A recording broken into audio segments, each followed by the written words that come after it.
My mother didn't just steal my boyfriend, she negotiated him like property, sliding him across the table to my sister while insisting she was stronger and better for him. Years later, standing in my penthouse, they mistake this invitation for a truce. They have no idea I brought them here to return every shard of truth they tore from my life. They thought they chose the better woman, but they only forged the one they can never control. My name is Jordan Harper, and from the terrace of my penthouse on the 25th floor, the city of Denver looks less like a chaotic sprawl and more like a carefully constructed circuit board, humming with electricity and cold. Hard logic. The air up here is thin and crisp, the kind that bites at your lungs if you breathe too deeply, reminding you that you are a mile above sea level. It is a sensation I have grown to love. It feels like clarity. Behind me, the double-height glass doors are slid open, blurring the line between the biting mountain air and the warmth of the gathering inside. The room is filled with the low, expensive hum of conversation. There are about 50 people here tonight, venture capitalists in bespoke suits, tech journalists holding flutes of champagne they did not pay for, and my team from LumaGrid Labs. They are here to celebrate our 3rd anniversary and the closing of our Series B funding round, a number that sits in the bank account with 8 zeros attached to it.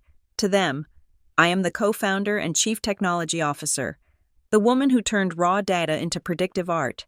I am the poster child for self-made success, the woman who came from nowhere and built a kingdom out of code. None of them know that I am actually waiting for a demolition crew. I take a sip of sparkling water, the bubbles sharp against my tongue. I do not drink when I am working, and tonight, despite the silk dress and the diamond studs, I am working. My eyes scan the room, bypassing the investors, and land on Adrian.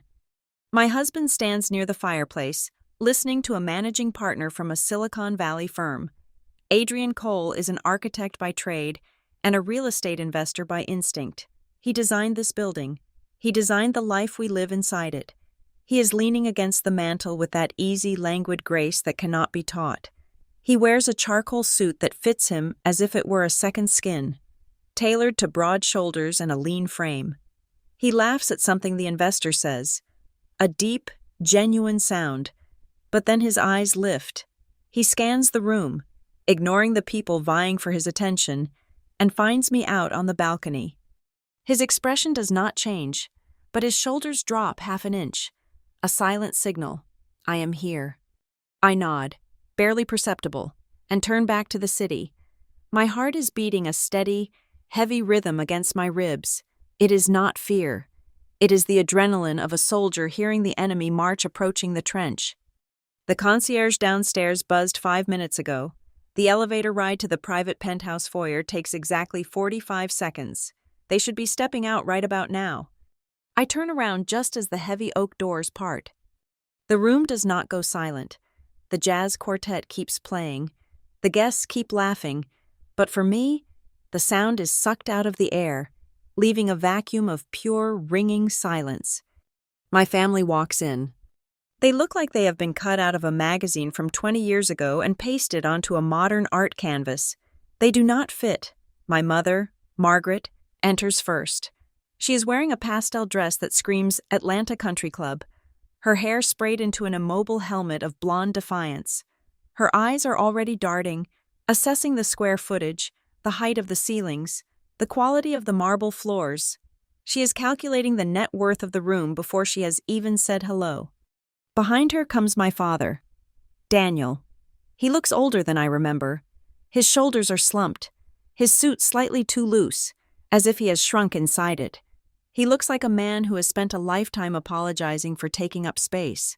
Then, Brianna, my sister, the golden child, the one who was stronger, the one who was better. She is holding onto the arm of a man, her knuckles white. She looks brittle. Her beauty, once the pride of the Harper household, now looks thin and stretched, like butter scraped over too much bread. And finally, Lucas Hale. Seeing him is like looking at a photograph that has been left in the sun too long.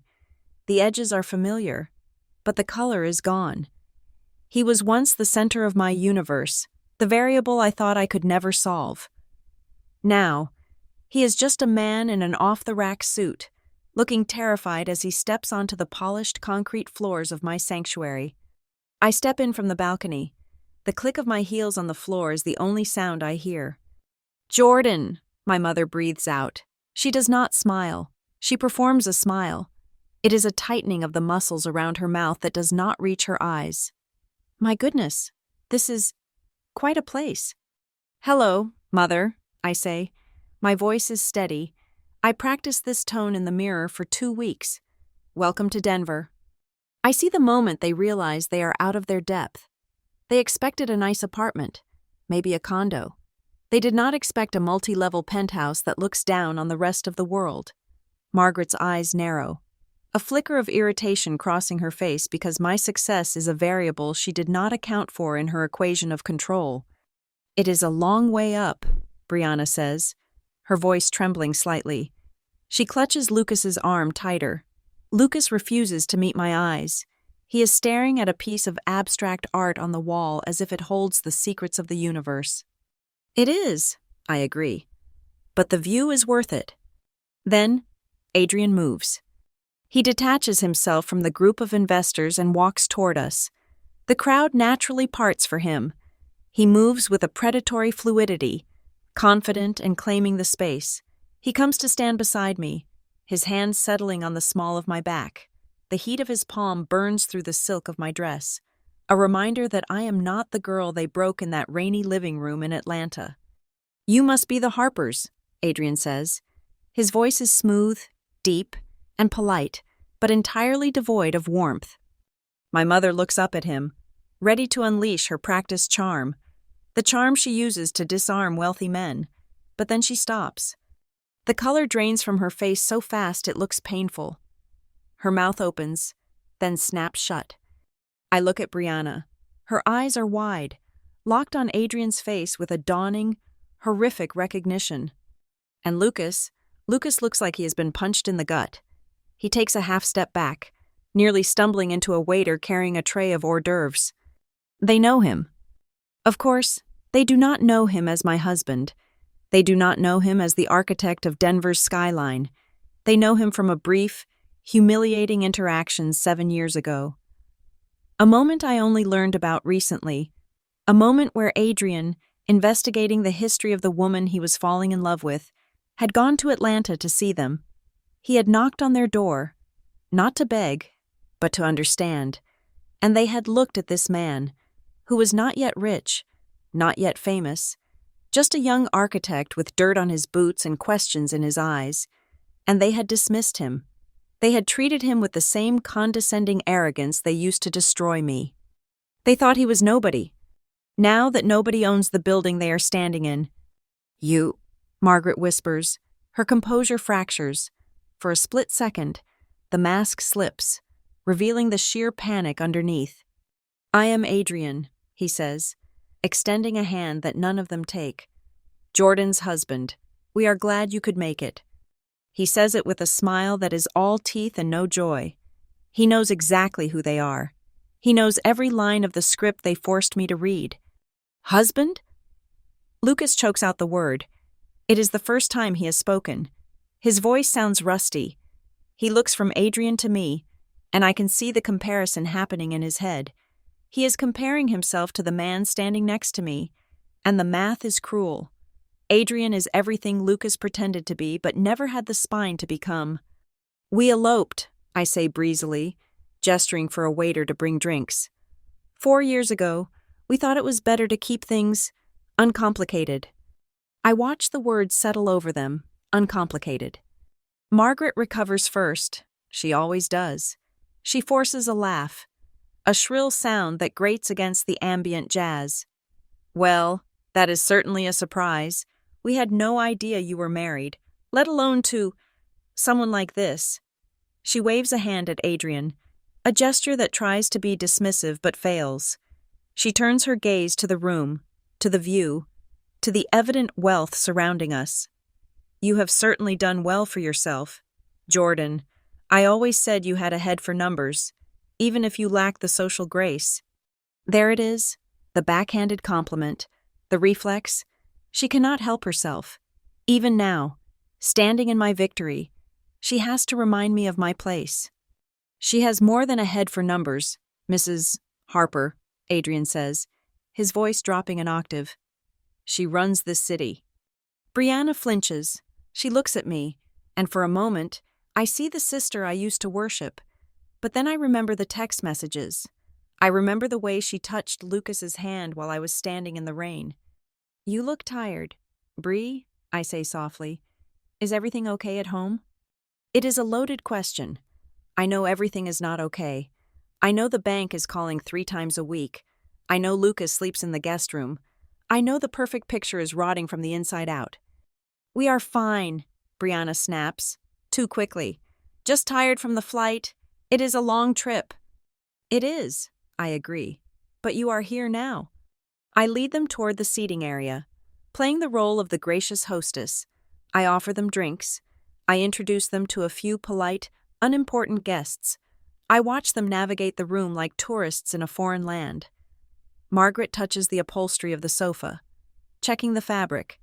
Daniel accepts a scotch and drinks half of it in one swallow, his eyes avoiding mine.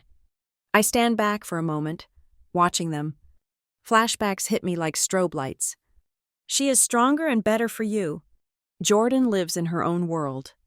We need to be practical. Lucas, I remember the way I felt that night, like I was a ghost at my own funeral. I remember the sensation of the rain soaking through my hoodie, the cold seeping into my bones, realizing that the people inside the warm, lit house had traded me like a used car. Now the tables have turned. They are the ones shivering. They are the ones who do not belong. Adrian slides his hand into mine under the cover of the cocktail table. He squeezes 3 times.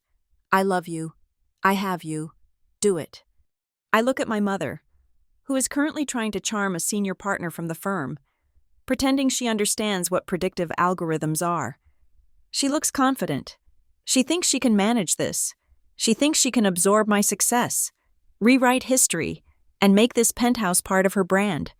She thinks she can smooth over 10 years of silence with a few compliments and a guilt trip about family duty.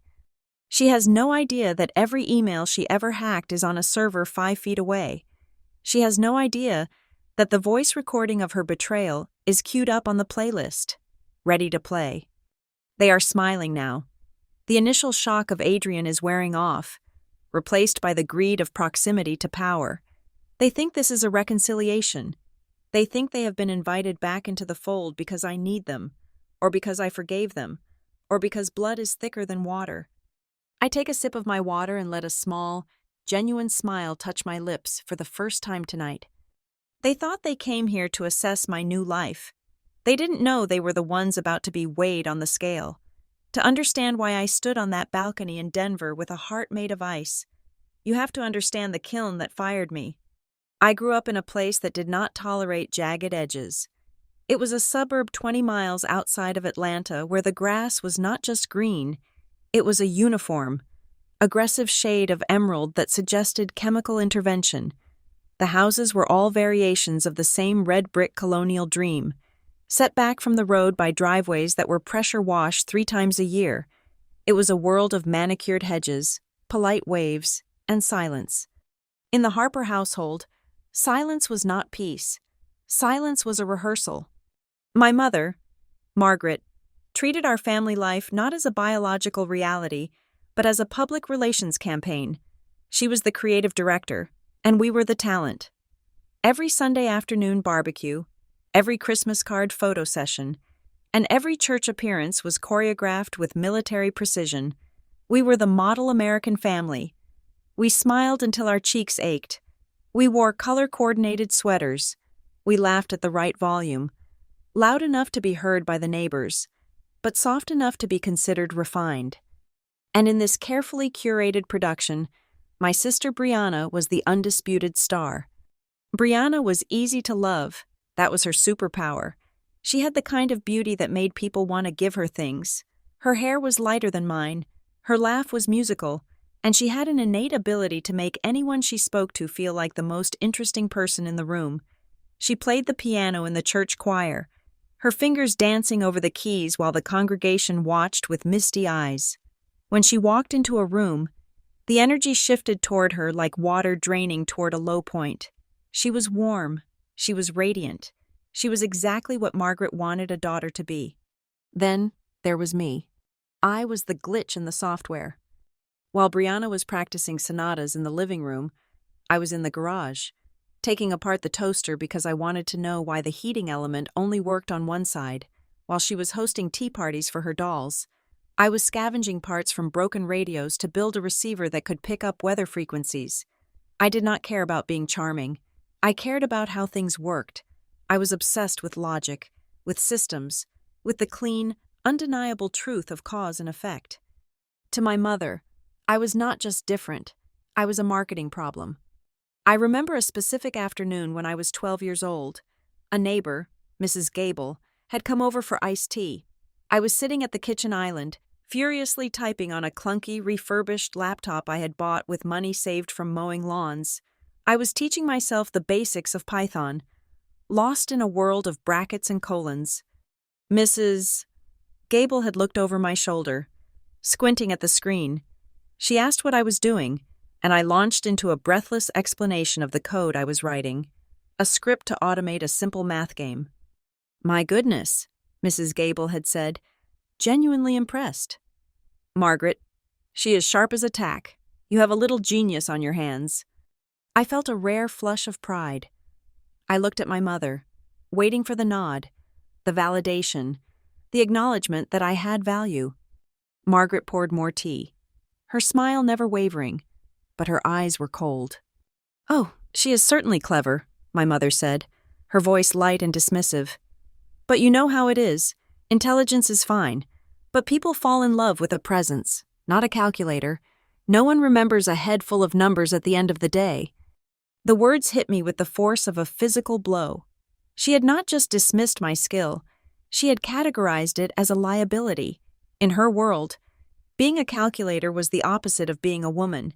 It meant I was cold. It meant I was unlovable. It meant I was a utility, something to be used when the Wi-Fi broke, but not something to be admired. That dynamic bled into every dinner we ever ate together. Dinner at the Harper House was a ritual of inequality. We would sit at the mahogany table, the china gleaming under the chandelier, and the conversation would inevitably drift to Brianna. "Brianna got the solo for the Easter pageant," Margaret would announce, beaming as she served the roast. "That is wonderful, sweetheart," my father would say. And Mrs. Miller said Brianna has the most natural stage presence she has seen in 10 years. Margaret would continue, "We really need to look into private coaching. It would be a waste not to nurture that." They would spend 20 minutes dissecting Brianna's social calendar, her popularity, the boys who had asked to carry her books. Brianna would soak it up, glowing under the attention, offering faux humble shrugs while checking her reflection in the silverware. Eventually, there would be a pause, a polite, obligatory silence where they remembered I was sitting there. "And how was school, Jordan?" my father would ask. "It was good," I would say, keeping my eyes on my plate. "I won the regional science fair today. My project on data compression algorithms took first place." The silence that followed was always a fraction of a second too long. "That is nice, dear," Margaret would say, already reaching for the salt. "Did you remember to pick up your sister's dry cleaning on the way home?" "Good job, kiddo," my father would add, but his voice was thin. He would look at me, and I would see a flicker of something in his eyes. Apology, maybe, or perhaps just pity. He was a man who valued peace over justice. He loved me, I think, but he feared Margaret more. Sometimes he would try. He would clear his throat and say, "You know, Margaret, that science fair is quite competitive. It is a big deal." Margaret would just turn that terrifying, perfectly made-up face toward him. She would not yell. She would just raise one eyebrow, a silent warning that he was deviating from the script. "We are all very proud of her. Daniel," she would say, her tone closing the subject like a heavy door. "But we can't all live in a computer screen. Brianna, tell us about the dance committee." And just like that, I was erased. I learned to stop talking. I learned that my achievements were invisible currency in this house. If I built a rocket ship in the backyard, my mother would only complain that it cast a shadow on her hydrangeas. So, I retreated. I stopped bringing my report cards to the dinner table. I stopped mentioning the coding competitions I was winning online. I stopped trying to explain the beauty of a perfectly executed algorithm to people who only cared about the aesthetics of a perfectly set table. I created a sanctuary in my bedroom. It was the smallest room in the house, facing the backyard, away from the street where the performances happened. I set up a desk in the corner and surrounded myself with monitors. While Brianna was downstairs practicing her smile for the homecoming court, I was upstairs learning the architecture of the internet. I began to find comfort in the machine. Computers were fair. That was what drew me to them. If your code was bad, the program crashed. If your code was good, the program ran. It did not matter if you were pretty. It did not matter if you were charming. It did not matter if your mother preferred your sister. The compiler did not care about your social standing. It only cared about the logic you provided. It was the only place in my life where the rules were transparent. I remember one specific night during my senior year of high school. Brianna was downstairs hosting a pre-prom party. The house was shaking with music and laughter. I could hear the clinking of glasses and the high-pitched squeals of excitement. I knew my mother was down there, circulating among the teenagers, playing the cool mom, basking in the reflected glory of her beautiful daughter. I was sitting in the dark, the only light coming from the dual monitors on my desk. I was wearing oversized headphones, blocking out the noise of the party below. I was working on a complex database structure for a freelance job I had picked up under a fake name. I was 17 years old, making $40 an hour, and nobody downstairs knew or cared. I looked at the lines of code scrolling down the screen. They were green and blue against the black background, a waterfall of pure information. I touched the screen. It was warm. I realized then that I did not need their applause. Their applause was fickle. It depended on how you looked and how well you played your part. This, the work, the logic, the build, was permanent. It was something I could own. It was a language they did not speak, a kingdom they could not enter. I took a deep breath, inhaling the smell of ozone and dust that always hovered around my electronics. Let them have the living room. Let them have the parties. Let them have the neighbor's adoration. I typed a command and watched the execution bar fill up to 100%. Success. I whispered to the empty room, a vow that felt heavier than prayer. If she won't choose me, I will let the future choose me. I turned the music up in my headphones, drowning out the laughter from downstairs, and went back to work. Eastwood State University became my sanctuary. It was a sprawling campus of concrete and glass in the center of Atlanta, a place where the air always smelled like car exhaust and roasted coffee. For the first time in my life, I was not the odd one out. The computer science department was filled with people who, like me, preferred the company of a well-structured database to a cocktail party. I buried myself in my coursework, treating my GPA like a high score I had to beat every semester.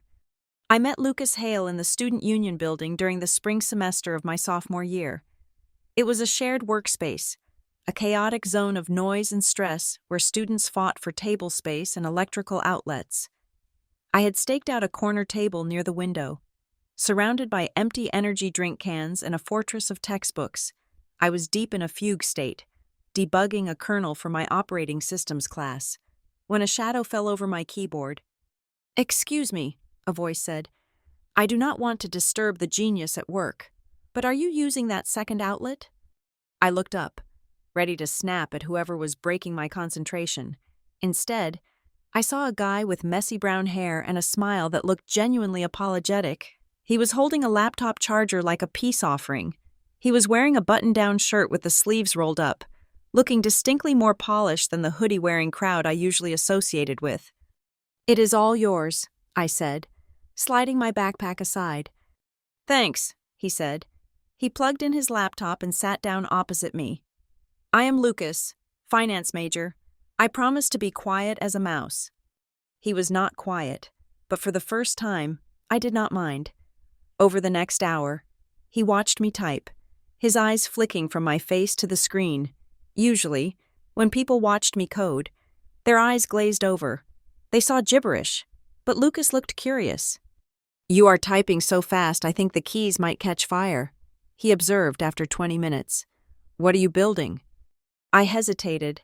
My reflex, honed by years of my mother's dismissal, was to say nothing important, but something in his open, eager expression made me answer honestly. "I am writing a script to optimize data packet transfer for a mock server. It basically helps information move faster without getting lost." Lucas nodded slowly. "So, you are essentially building a better highway for the internet?" I blinked. "Yes, that is actually a perfect analogy." "That is cool," he said, and he meant it. There was no sarcasm, no patronizing tone. "You must have a brain like a supercomputer. I struggled just to get my Excel macros to run without crashing." That was how it started. It was not a whirlwind romance of roses and grand gestures. It was quiet. It was steady. It was the kind of romance that built a foundation before it built the walls. Lucas started sitting at my table every day.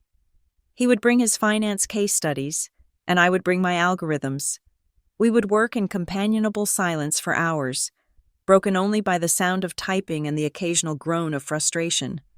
He brought me coffee. He learned very quickly that I hated vanilla syrup because it tasted chemical to me, but I loved cinnamon. One rainy Tuesday, he showed up with a latte that smelled like a bakery. "Extra cinnamon," he said, setting it down next to my mouse. "I remember you said the smell calms you down." I stared at the cup. In my house, nobody remembered the small things. My mother remembered my dress size because it reflected on her, but she never remembered what I liked to eat or what terrified me. Lucas remembered that I was scared of thunder. During a particularly bad storm in April, he sat with me in the library basement, talking nonstop about the history of the stock market, just to give me a voice to focus on other than the booming sky. I fell in love with him not because he was handsome, though he was, in a safe, dependable way, but because he made me feel like I was the main character in my own life when I ranted about a professor who did not understand pointer logic. Lucas listened. He asked follow-up questions. He treated my frustrations as valid, not as drama. For 2 years, we existed in a bubble. He was my first real boyfriend, my first partner, my first teammate. Then came the decision to introduce him to the family. It was a Sunday in late May. My mother had organized a barbecue to kick off the summer season. The lawn at the Harper house was, as always, manicured to within an inch of its life. I drove us there in Lucas's old sedan, my stomach twisting into knots with every mile marker we passed. "Relax," Lucas said, reaching over to squeeze my hand. "They are your parents. Jordan, not a firing squad. If they made you, they cannot be that bad." "You have no idea. I thought—" When we pulled into the driveway, Margaret was already standing on the porch. She watched us get out of the car, her eyes scanning Lucas from his shoes to his haircut. I held my breath. Lucas walked up the steps and extended his hand. "Mrs. Harper, it is a pleasure to meet you. Jordan has told me so much about you." My mother took his hand. She paused for 2 seconds, a calculation. Then, the smile appeared. "Please, call me Margaret," she said, her voice dropping into that warm, honeyed register she reserved for people she wanted to impress. "We are so glad you could come. Lucas, come in, come in." She liked him. I could tell immediately, but she did not like him because he made me happy. She liked him because he was studying finance. She liked him because he wore a watch that looked expensive even if it wasn't. She liked him because he looked like the kind of man who would one day belong to a country club. We walked into the backyard. My father was at the grill, flipping burgers. He looked genuinely happy to see me, wiping his hands on his apron to give me a hug. "Hey, kiddo," he said softly. He shook Lucas's hand with a firm grip. "Good to meet you, son. Jordan said you are a finance whiz." "Trying to be, sir," Lucas said modestly. Then, the back door opened, and Brianna walked out. She was wearing a white sundress that caught the afternoon light perfectly. Her hair was loose, cascading over her shoulders in golden waves. She carried a pitcher of lemonade, looking like she had stepped out of a commercial for Southern hospitality. "You must be Lucas," she said. Her voice was light, musical. She set the pitcher down and walked over to us. She did not just say hello. She performed a greeting. She tilted her head, offered a hand that seemed delicate and fragile, and looked up at him through her lashes. "I am Brianna," she said. "The loud sister." Lucas laughed. "Jordan never mentioned you were loud." "Oh, Jordan keeps all the secrets," Brianna said, glancing at me with a smile that did not quite reach her eyes. It was a look I knew well. It was the look of an actress who realizes there is a new audience member in the front row. "So, you are in finance? That is fascinating. I have always said I need someone to explain the economy to me. I am just hopeless with numbers." She was lying. Brianna was perfectly capable with math when it came to calculating her social standing or her budget for clothes. But she knew that playing the damsel was a hook, and she was casting it instinctively. We sat down to eat. For the first time in years, the dinner conversation did not revolve entirely around Brianna. Margaret asked Lucas questions: where he grew up, what his career plans were, what his parents did. "My father is a district manager for a logistics firm, and my mother is a teacher," Lucas answered politely. "Solid," Margaret nodded approvingly. "Very respectable. You seem like you have a good head on your shoulders. Lucas, focused, ambitious." "Thank you," he said. He glanced at me, smiling. "I am lucky I have Jordan to keep me on track. She is the disciplined one." Margaret's smile tightened just a fraction. "Yes, well, Jordan has always been particular." Brianna leaned in, resting her chin on her hand. "So, Lucas, do you like the city? I have been thinking about moving closer to downtown for my music classes. Maybe you could show me around campus sometime? Jordan is always so busy in her lab. She never has time to show me the fun spots." It was subtle, a tiny wedge. Jordan is busy. I am available. Jordan is boring. I am fun. "Sure," Lucas said, oblivious. "It is a great campus." I sat there, chewing my burger, feeling a strange mix of emotions. On one hand, I was terrified. I saw the way Brianna looked at him, like he was a shiny new toy. I saw the way my mother looked at him, like he was an approved asset. But on the other hand, I felt a desperate, pathetic kind of relief. They approved. For the first time in my life, I had brought something home that they did not reject. I felt like I had finally cracked the code. If I was with Lucas, I made sense to them. I was not just the weird girl with the laptop anymore. I was the girl with the promising boyfriend.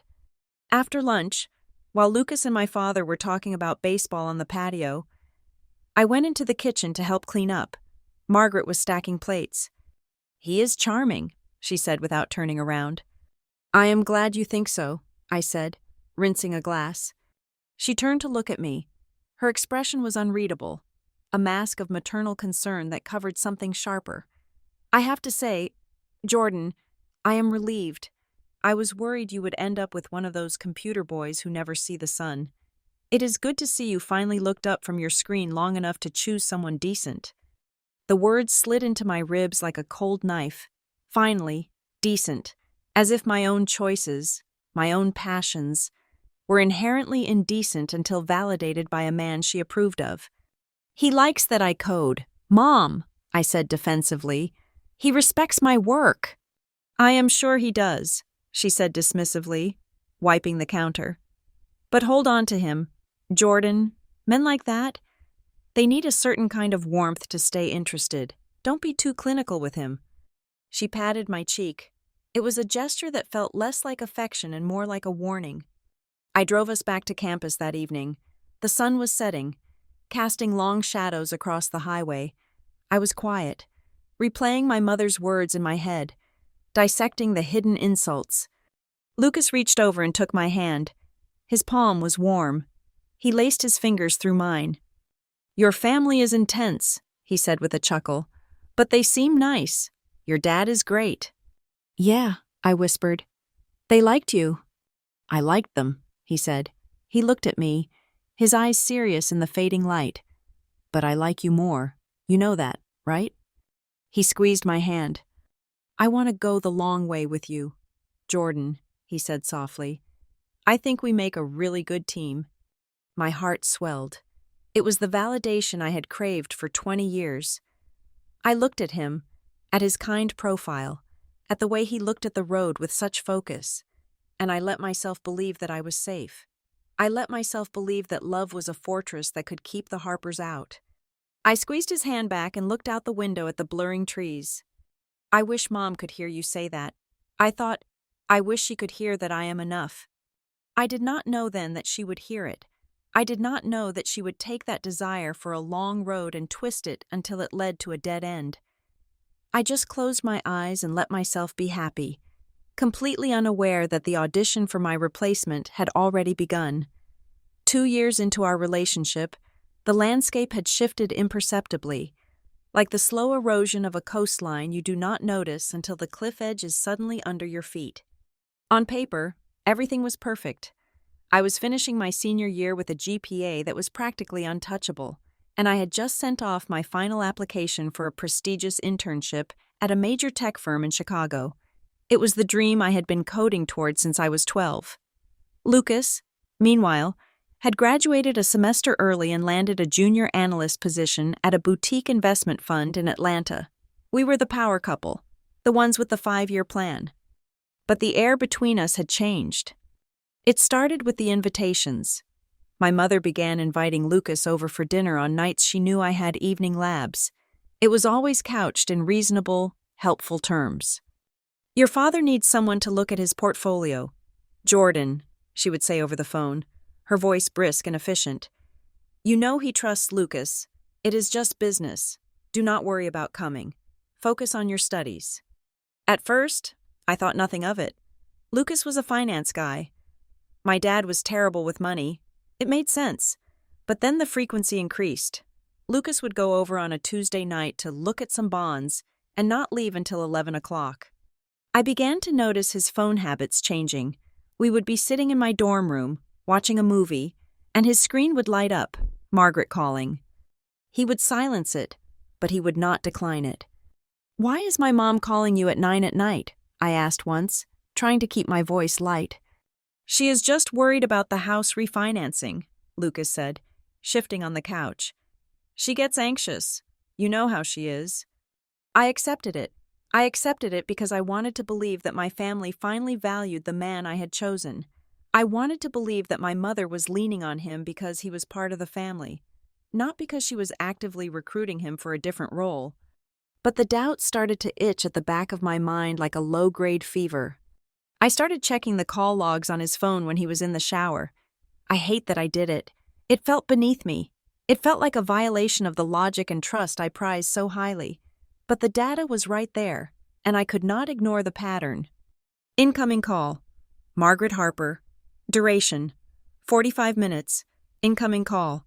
Margaret Harper. Duration. 1 hour and 10 minutes. 1 hour to discuss refinancing? When I brought it up, Lucas got defensive. "We talk about you, mostly," he said, turning away to tie his tie. "She worries about you moving to Chicago. She thinks you are rushing into things. We talk about real estate, about the future. Stop overthinking it. Jordan, you are being paranoid." Paranoid? That word was a weapon. It was the same word my mother used whenever I pointed out that Brianna got the bigger slice of cake. It was a silencer. And then there was Brianna. My sister had developed a sudden, keen interest in finance. Or rather, she had developed a keen interest in the financier. Whenever Lucas and I went home for a visit, Brianna was different. The comfortable sweatpants and messy bun she used to wear around the house vanished. Now, she would come down to breakfast in silk robes or carefully coordinated loungewear, smelling of jasmine and vanilla. She would sit next to Lucas at the table, leaning in just a fraction too close when she poured him coffee. "I do not know how you understand all those charts, Lucas," she would coo, touching his forearm lightly. "It makes my head spin. You are so smart to handle all that pressure. I would just crumble." She was playing the damsel.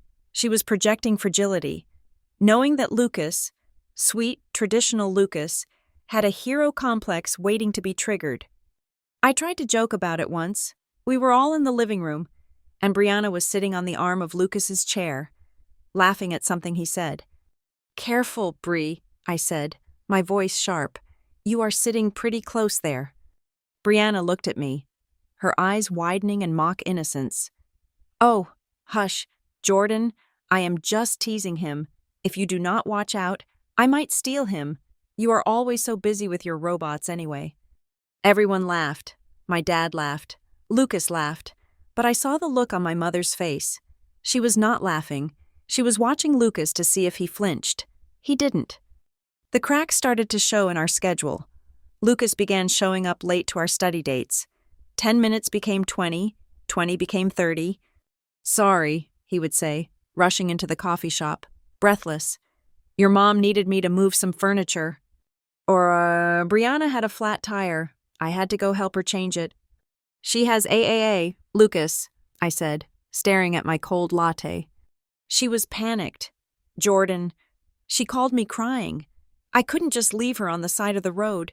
You would have done the same." "No. I would have changed the tire myself." I wanted to scream, but I didn't, because saying that would prove my mother right, that I was hard, unfeeling, self-sufficient to a fault.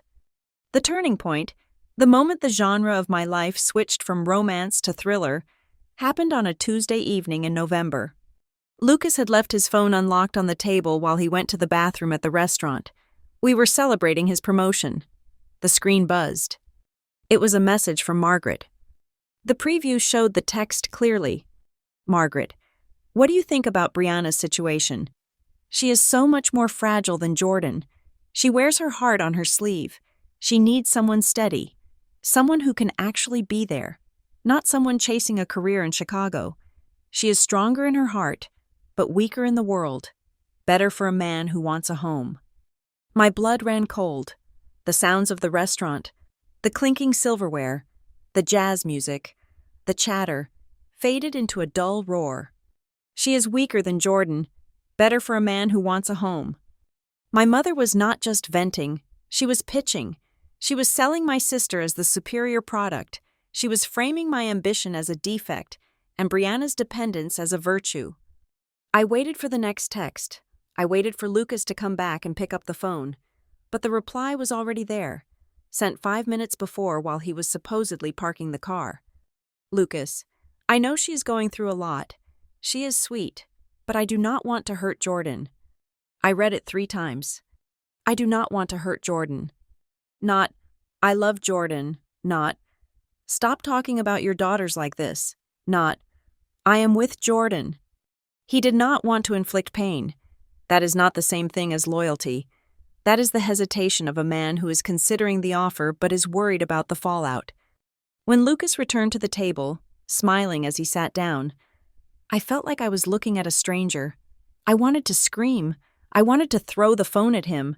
But the voice in my head, the voice my mother had planted, whispered, "You are overreacting. He defended you. He said he does not want to hurt you. If you make a scene now, you are the crazy one. You are the difficult one." So I smiled back. I swallowed the bile rising in my throat and asked him about the appetizers. 2 weeks later, I drove home to Atlanta for the weekend to surprise my dad for his birthday. I arrived a day early. I had not told anyone. I wanted to walk in and see the look on their faces.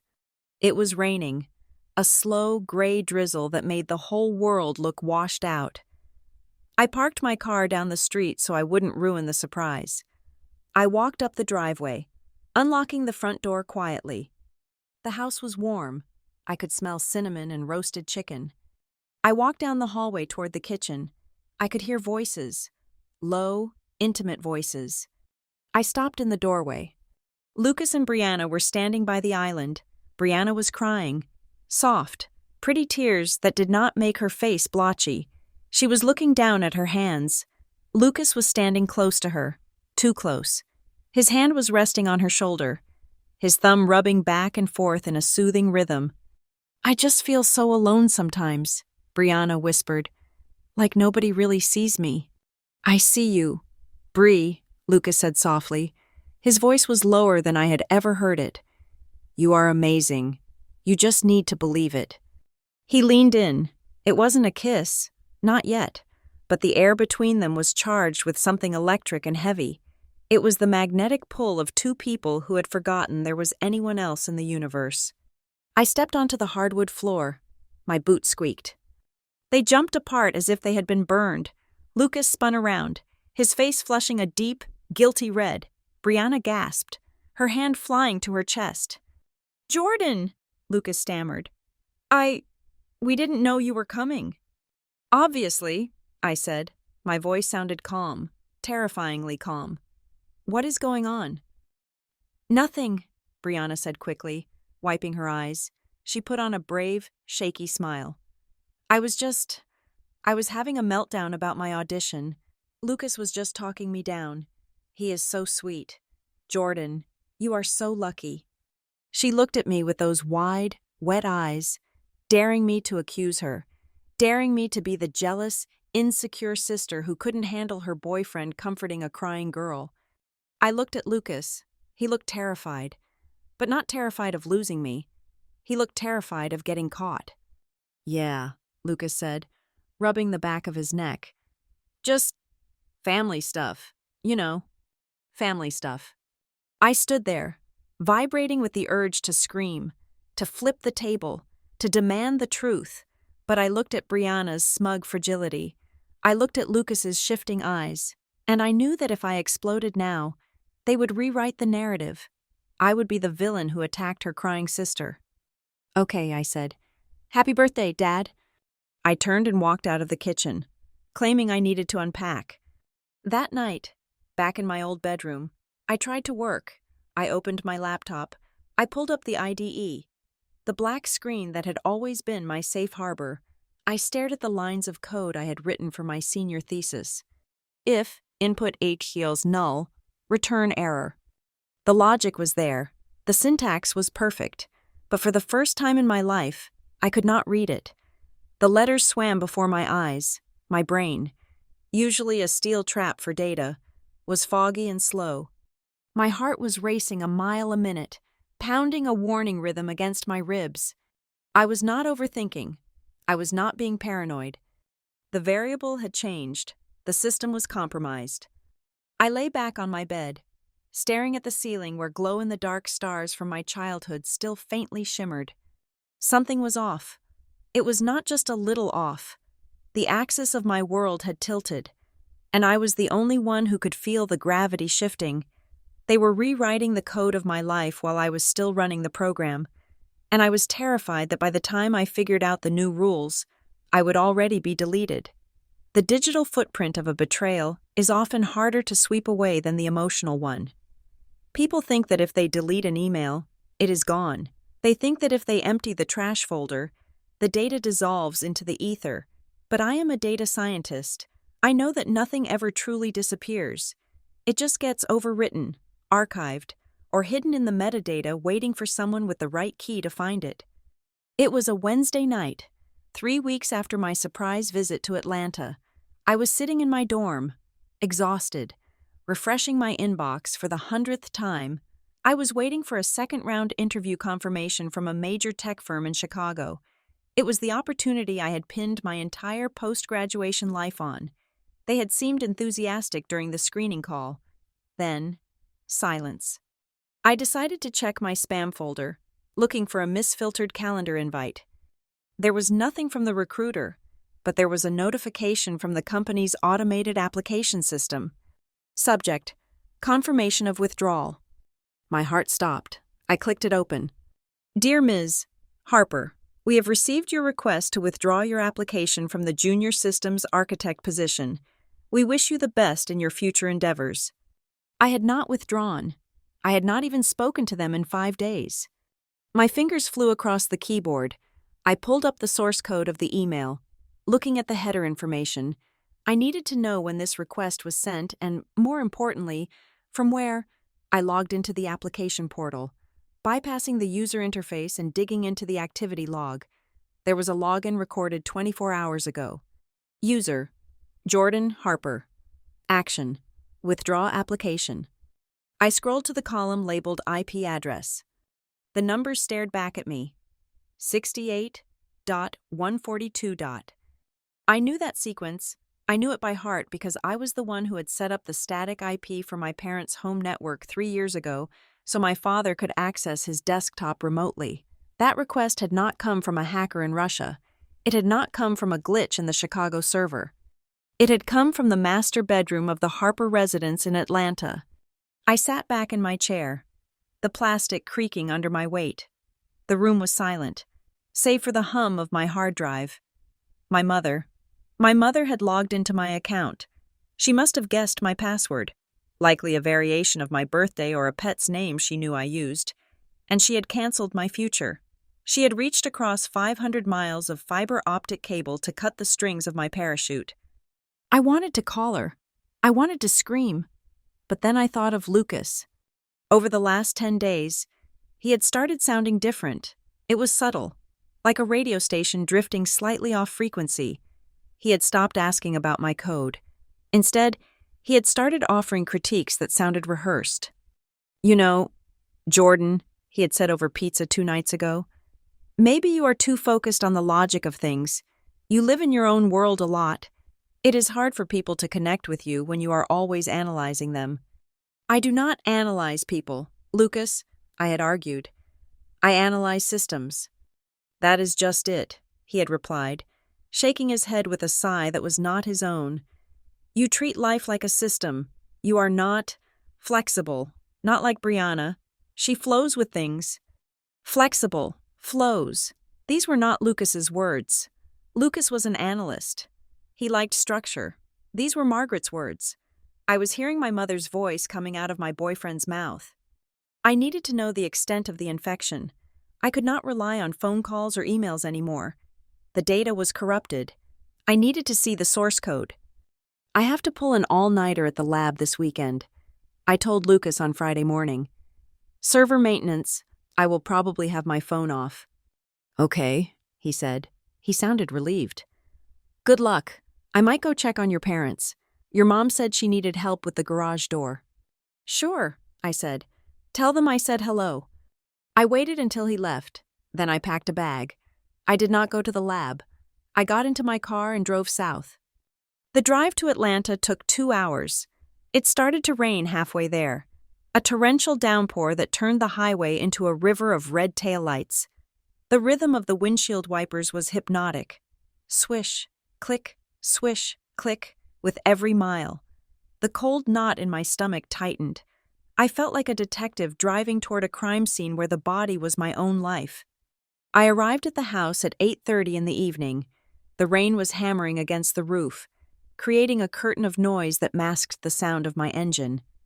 I parked 3 houses down, in front of a neighbor's darkened driveway. The Harper house was glowing. Golden light spilled out from the living room windows. Cutting through the gloom, it looked picturesque. It looked like the home I was supposed to feel safe in. I pulled my hood up and ran through the rain, circling around to the side door that led into the laundry room. I still had my key on a separate ring I kept in the glove box. I prayed they had not changed the locks.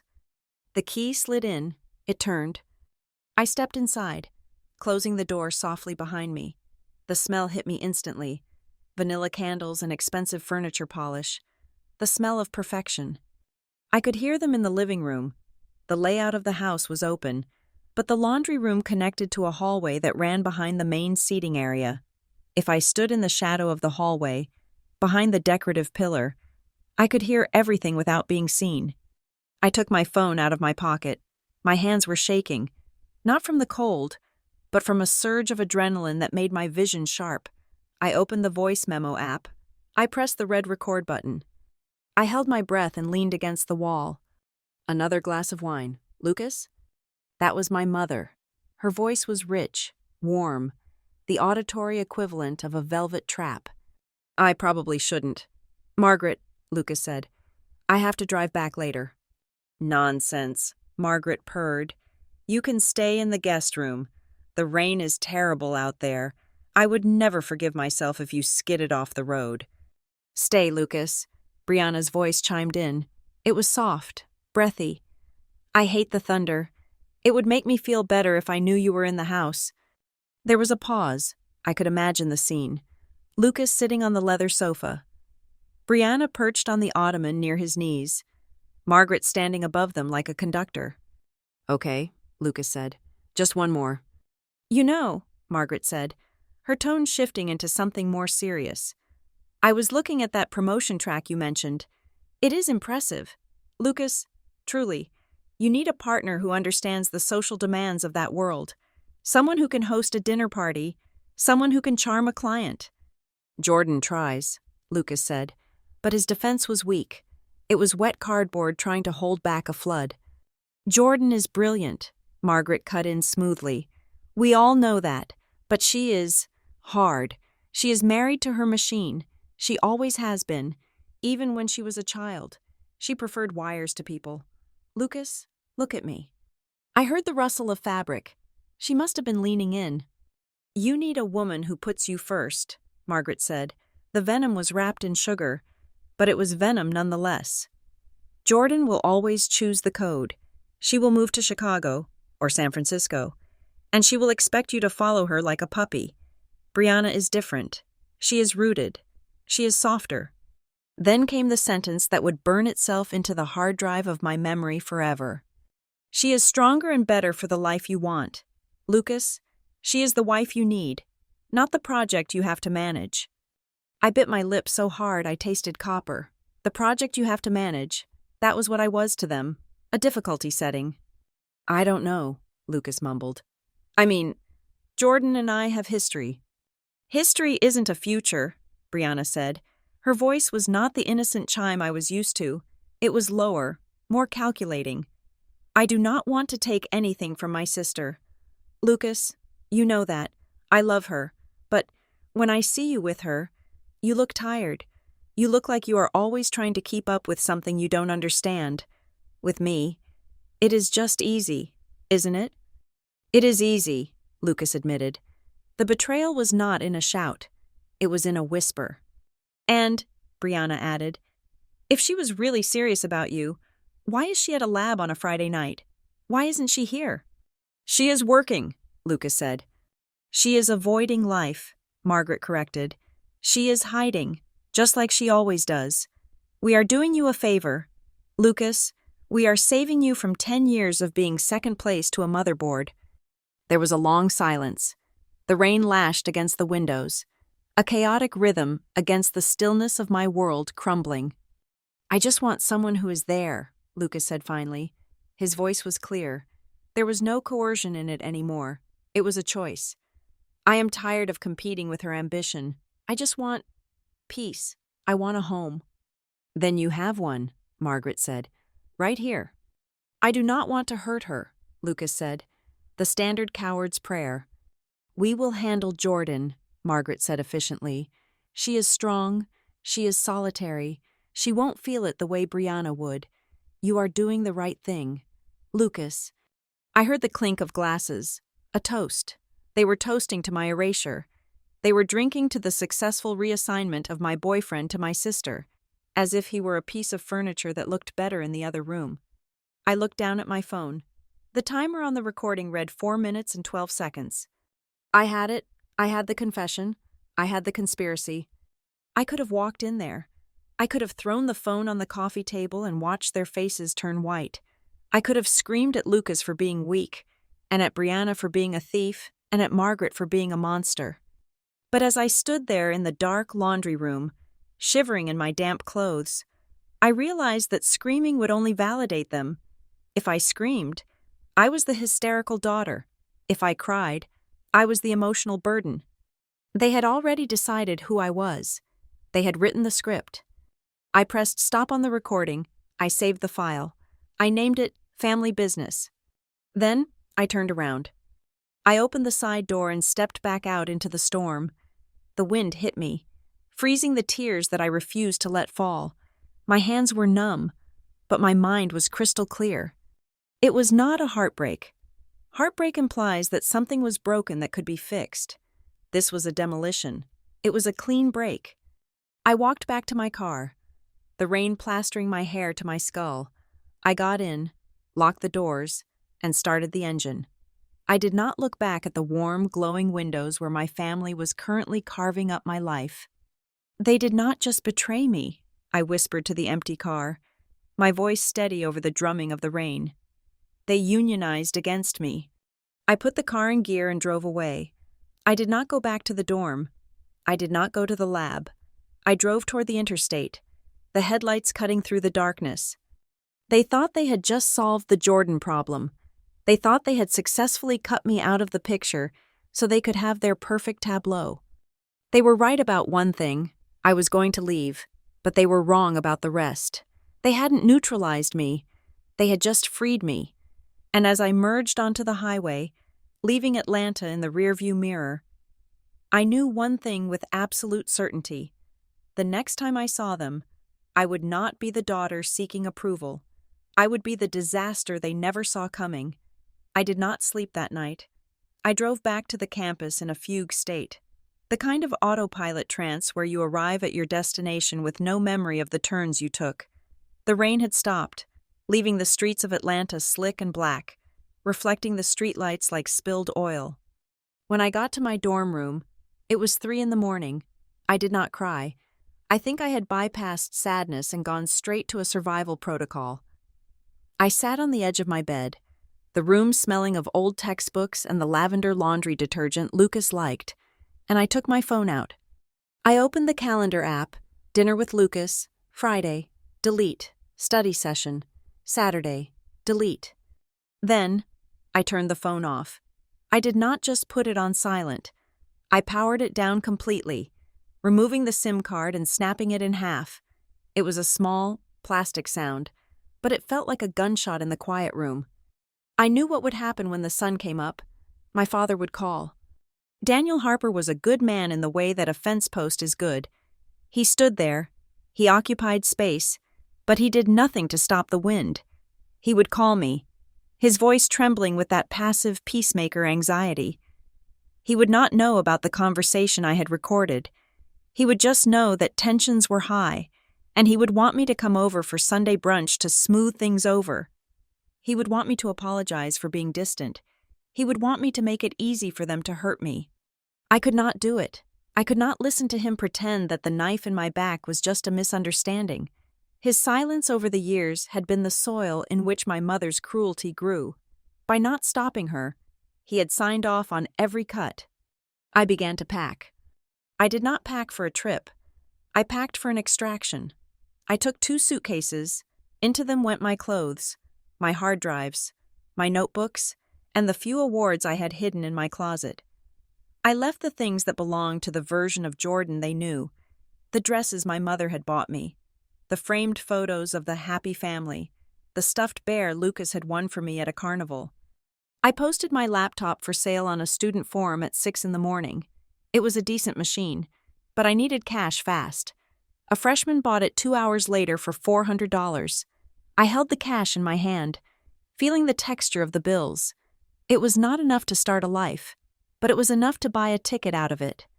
Around noon, my door burst open. It was Jordan, my best friend, not me. Jordan was a design student with hair dyed the color of a highlighter and a heart that was too big for his chest. He had a key because he used to come over to cry on my shoulder about his boyfriends. "Okay, girl," he said, breathless, slamming the door behind him. "I have been calling you for 4 hours. Lucas called me. He sounds weird. He says you are not answering. What is going on? Why is your side of the room looking like a liquidation sale?" I did not stop folding a sweater. "I am leaving, Jordan." "Leaving? For the weekend?" "For good." He stopped. The frantic energy drained out of him. He walked over and grabbed my hands, forcing me to look at him. "Jordan, stop. You are scaring me. Did you and Lucas have a fight? We can fix it. Do not do something dramatic just because—" "I am not being dramatic," I said. My voice was so flat it frightened even me. "I am being logical." I reached into my pocket and pulled out my backup phone, the old one I used for testing apps. I plugged in the headphones and handed them to him. "Listen to this," I said. "File name, family business." Jordan frowned, confused. But he put the headphones on. I watched his face. For the first 2 minutes, he just looked puzzled. Then, his eyes widened. His hand flew to his mouth as the recording played. Margaret's voice outlining the replacement. Brianna's soft betrayal. Lucas's capitulation. I saw Jordan's expression crumble. He took the headphones off slowly. He looked at me, and his eyes were swimming with tears. "Oh my God," he whispered. "Jordan, they are monsters." "They are efficient," I corrected him. "They just optimize their family unit. I am the redundant code." "Stop talking like a machine." Jordan grabbed my shoulders and shook me. "They just sold your boyfriend to your sister like a used car. That is not optimization. That is abuse." "I know," I said. "That is why I have to go. If I stay, Jordan, if I stay and try to fight this, or argue, or cry, they will just call me crazy. They will gaslight me until I believe I deserved it. I can't win this game. I have to leave the table." Jordan looked at me for a long, agonizing minute. He saw the resolve in my eyes. He saw that the girl who used to tutor him in math was gone, replaced by someone who was calculating survival odds. "Okay," he said, wiping his face. "Okay, you cannot stay here. If you stay, they will kill your spirit bit by bit until there is nothing left." He pulled out his phone. "My cousin, Monica. She lives in Denver. She is eccentric. She runs an art gallery or a yoga studio or something. I can never keep track. But she has a big loft and she hates traditional families. I am texting her right now." "Denver," I said, testing the word. It sounded cold. It sounded far. It sounded perfect. "She will let you crash," Jordan said, typing furiously. "She owes me a favor because I designed her website. Go, get a ticket." 3 hours later, I was sitting at the gate at Hartsfield-Jackson International Airport. I had a one-way ticket in my hand. It had cost me almost all the cash from the laptop sale. When the plane lifted off, I looked out the window. I watched Atlanta shrink beneath me. I saw the sprawl of the suburbs, the green canopy of trees, the highways that were veins pumping blood through the city. Somewhere down there was the red brick house with the manicured lawn. Somewhere down there, my mother was probably telling my father that I was just acting out and would be back when I ran out of money. I felt a physical sensation of being ripped away, like a bandage being torn off a hairy arm. It hurt. It burned. But as the plane punched through the cloud layer and the gray world turned into blinding white sunlight, I felt something else. I felt light. Denver was not an immediate paradise. It was a grind. Monica was exactly as Jordan described, a chaotic whirlwind of a woman in her 40s with silver streaks in her hair and a collection of tarot cards on her coffee table. She lived in a converted warehouse in the Rhino district. She gave me a key and a lumpy sofa and said, "Don't bring any bad vibes into the kitchen, and we will get along fine." I got a job 3 days after landing. I walked into a coffee shop with my resume and lied about my experience. I spent my days steaming milk and wiping tables for minimum wage.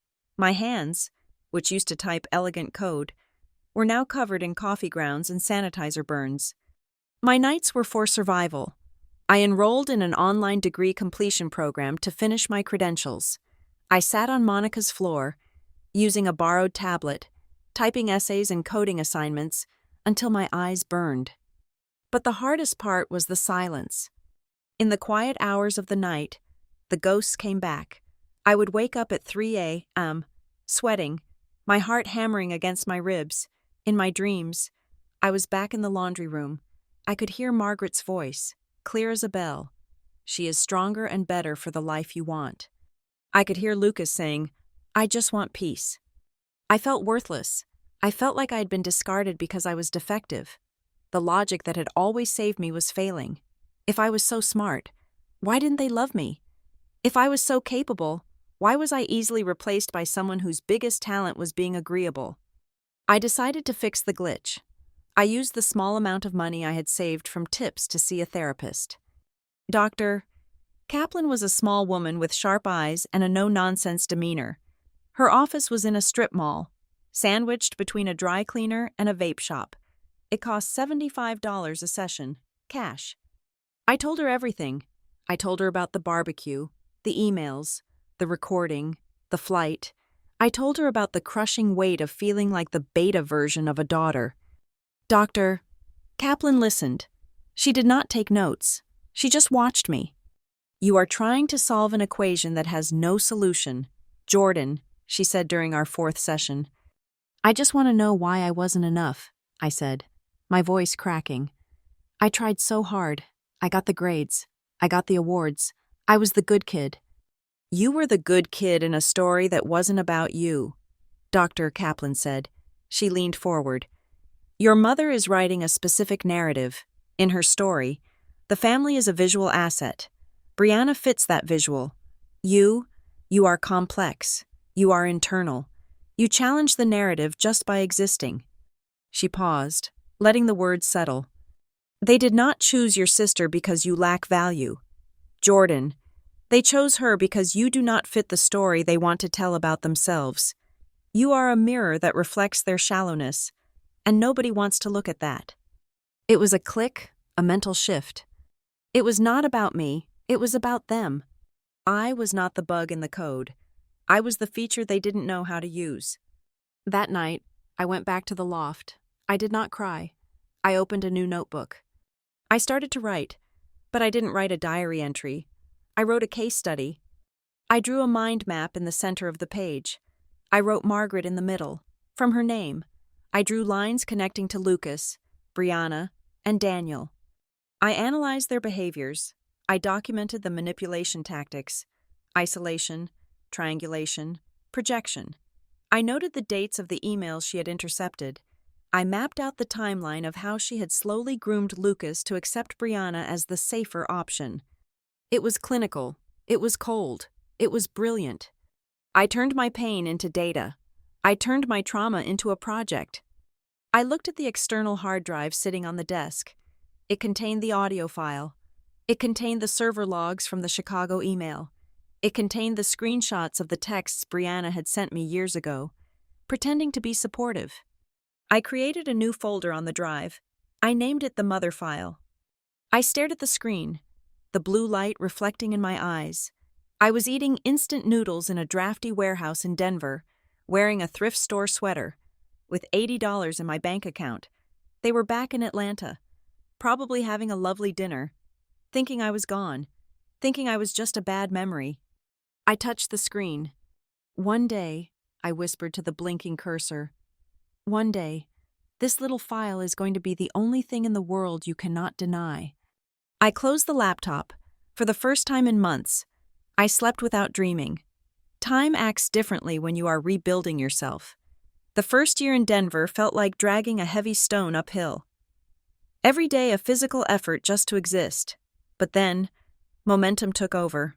I finished my degree online, coding until my eyes blurred in the blue light of the laptop screen, and landed a junior developer role at a boutique data analytics firm downtown. It wasn't a glamorous job. I spent 8 hours a day cleaning up messy databases for mid-sized logistics companies, but it was mine. Every paycheck I deposited was proof that I didn't need the Harper name to survive. I moved out of Monica's loft and into a small, sterile studio apartment. It had one window and a radiator that clanked like a dying engine, but I loved it because nobody else had a key. Then came the workshop that changed the trajectory of the graph. It was a Tuesday evening in November, 3 years after I had left Atlanta. My boss had sent me to a seminar on the future of urban intelligence. I sat in the back row, expecting a dry lecture on traffic sensors. Instead, a man walked onto the stage who spoke about buildings as if they were living organisms. A city isn't just concrete and steel, he said. He was tall, wearing a navy blazer over a t-shirt, projecting an air of relaxed authority. It is a nervous system. If we treat data as the blood flow, most of our cities are suffering from blocked arteries. His name was Adrian Cole. He was an architect, but he spoke the language of a systems engineer. During the Q&A session, people asked the usual vanity questions. How much does it cost? Does it look futuristic? I raised my hand. Adrian pointed to me.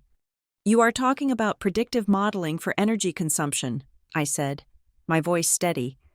But if the building anticipates user behavior, where is the line between convenience and surveillance? Who owns the behavioral data? The tenant or the architect? The room went quiet. It was the kind of sharp, uncomfortable question my mother would have hated. She would have told me I was being difficult. Adrian didn't look annoyed. He looked electrified. He leaned forward on the podium, his eyes locking onto mine across the crowded room. "That," he said, pointing a finger at me, "is the only question that actually matters tonight. The answer is that currently, nobody owns it, and that is the danger. We are building ghosts into the machine." He found me after the talk. He didn't use a pickup line. He didn't comment on my appearance. He walked right up to me while I was putting on my coat and said, "You are the one who asked about the data ownership. Who are you?" "I am Jordan," I said. "I work with data. I see the patterns people try to hide." "I am Adrian," he replied. "I build the places where people hide." We went for coffee that night and talked for 3 hours. It wasn't the giddy, nervous energy I had felt with Lucas. This was different. It was grounded. It was two professionals comparing blueprints of the world. I learned that Adrian had his own scars. He came from a family of high-powered attorneys in Chicago who viewed architecture as a hobby for people who can't pass the bar exam. He had been the disappointment, the one who walked away from the family firm to draw sketches in a sketchbook. "They wanted a judge," he told me, stirring his black coffee. "I gave them a builder. We haven't really spoken in 5 years. My family wanted a pageant queen," I said, testing the waters.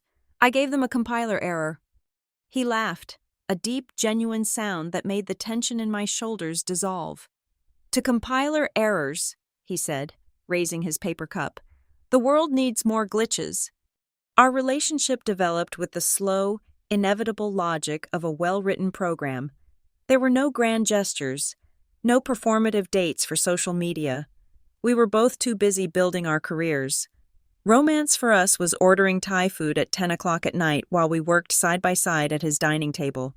It was him pausing to look at my screen and asking, "Why did you route the query that way?" and actually listening to the answer. With Lucas, I had always felt like I had to dim my intelligence to let him shine. With Adrian, I had to be sharper just to keep up. He didn't want a cheerleader. He wanted a peer. 6 months in, I was complaining about my job. My boss is stifling the new algorithm I wrote. I vented over dinner. He says it is too complex for the clients to understand. He wants to dumb it down. Adrian put his fork down. He looked at me with that intense, analyzing gaze. "So stop working for him," he said. "And do what? The market is tight." "Start your own thing," Adrian said. It wasn't a suggestion. It was a statement of fact. "You are the best data architect I have ever met. Jordan, you see things other people miss. I have clients, real estate developers, city planners, who are drowning in data they don't know how to use. You build the engine, I will bring the cars." That was the seed of LumaGrid Labs. We started it in his living room. I wrote the code. He handled the business strategy. It was terrifying and exhausting. There were months where we lived on ramen and panic, watching our savings account drain. But there was a thrill in it, too. For the first time, I was building a house that was entirely mine. 18 months later, we moved into a real office. We had 7 employees. We had just signed a contract with the city of Denver to optimize their traffic grid. We were real. One evening, after we had signed the lease on the new space, we were celebrating with a bottle of wine on the floor of the empty office. The city lights were twinkling below us. Adrian turned to me. "You know," he said softly, "we are going to be in the press soon. The Business Journal wants to do a profile on us next month." I felt a cold spike of anxiety. "Okay." "Your family might see it," he said. He wasn't asking. He was stating a variable. I went silent. I had told Adrian I was estranged, but I had never given him the details. I had kept the mother file locked away, a radioactive core I was afraid to touch. "Let them see it," I said, my voice tight. "Jordan," Adrian said. He moved closer, taking my hand. His grip was firm, grounding. You flinch every time a number with an Atlanta area code calls your phone. You have built this incredible life, but you built it with one eye looking over your shoulder. Tell me. I looked at him. I saw no judgment in his eyes, only a fierce, protective curiosity. So I told him. I told him about the perfect lawn and the silence at the dinner table. I told him about Brianna and her weaponized fragility. I told him about the night I hid in the laundry room and recorded my mother selling my boyfriend to my sister like a futures contract. I waited for him to say I was tragic. I waited for him to say I should forgive them because family is family. Adrian didn't say any of that. He sat there, his jaw set hard, a muscle feathering in his cheek. She negotiated him, Adrian said finally. His voice was cold, a low rumble of anger. She didn't just break you up. She reallocated an asset. Yes, I whispered. And you have the recording? Yes. He looked at me, and the intensity in his eyes shifted from anger to resolve. So, what is the endgame, Jordan? Do you want to stay hidden? Do you want to hope they never find you? Or do you want to make sure that when they do find you, they break their teeth on the walls you have built? I don't want to hurt them, I said, the old reflex kicking in. I just want to be free. You aren't free if you are hiding, Adrian countered. Freedom isn't just absence of contact. Freedom is presence of power. You need to take back the narrative. He stood up and paced the room, his architect brain already sketching a structure.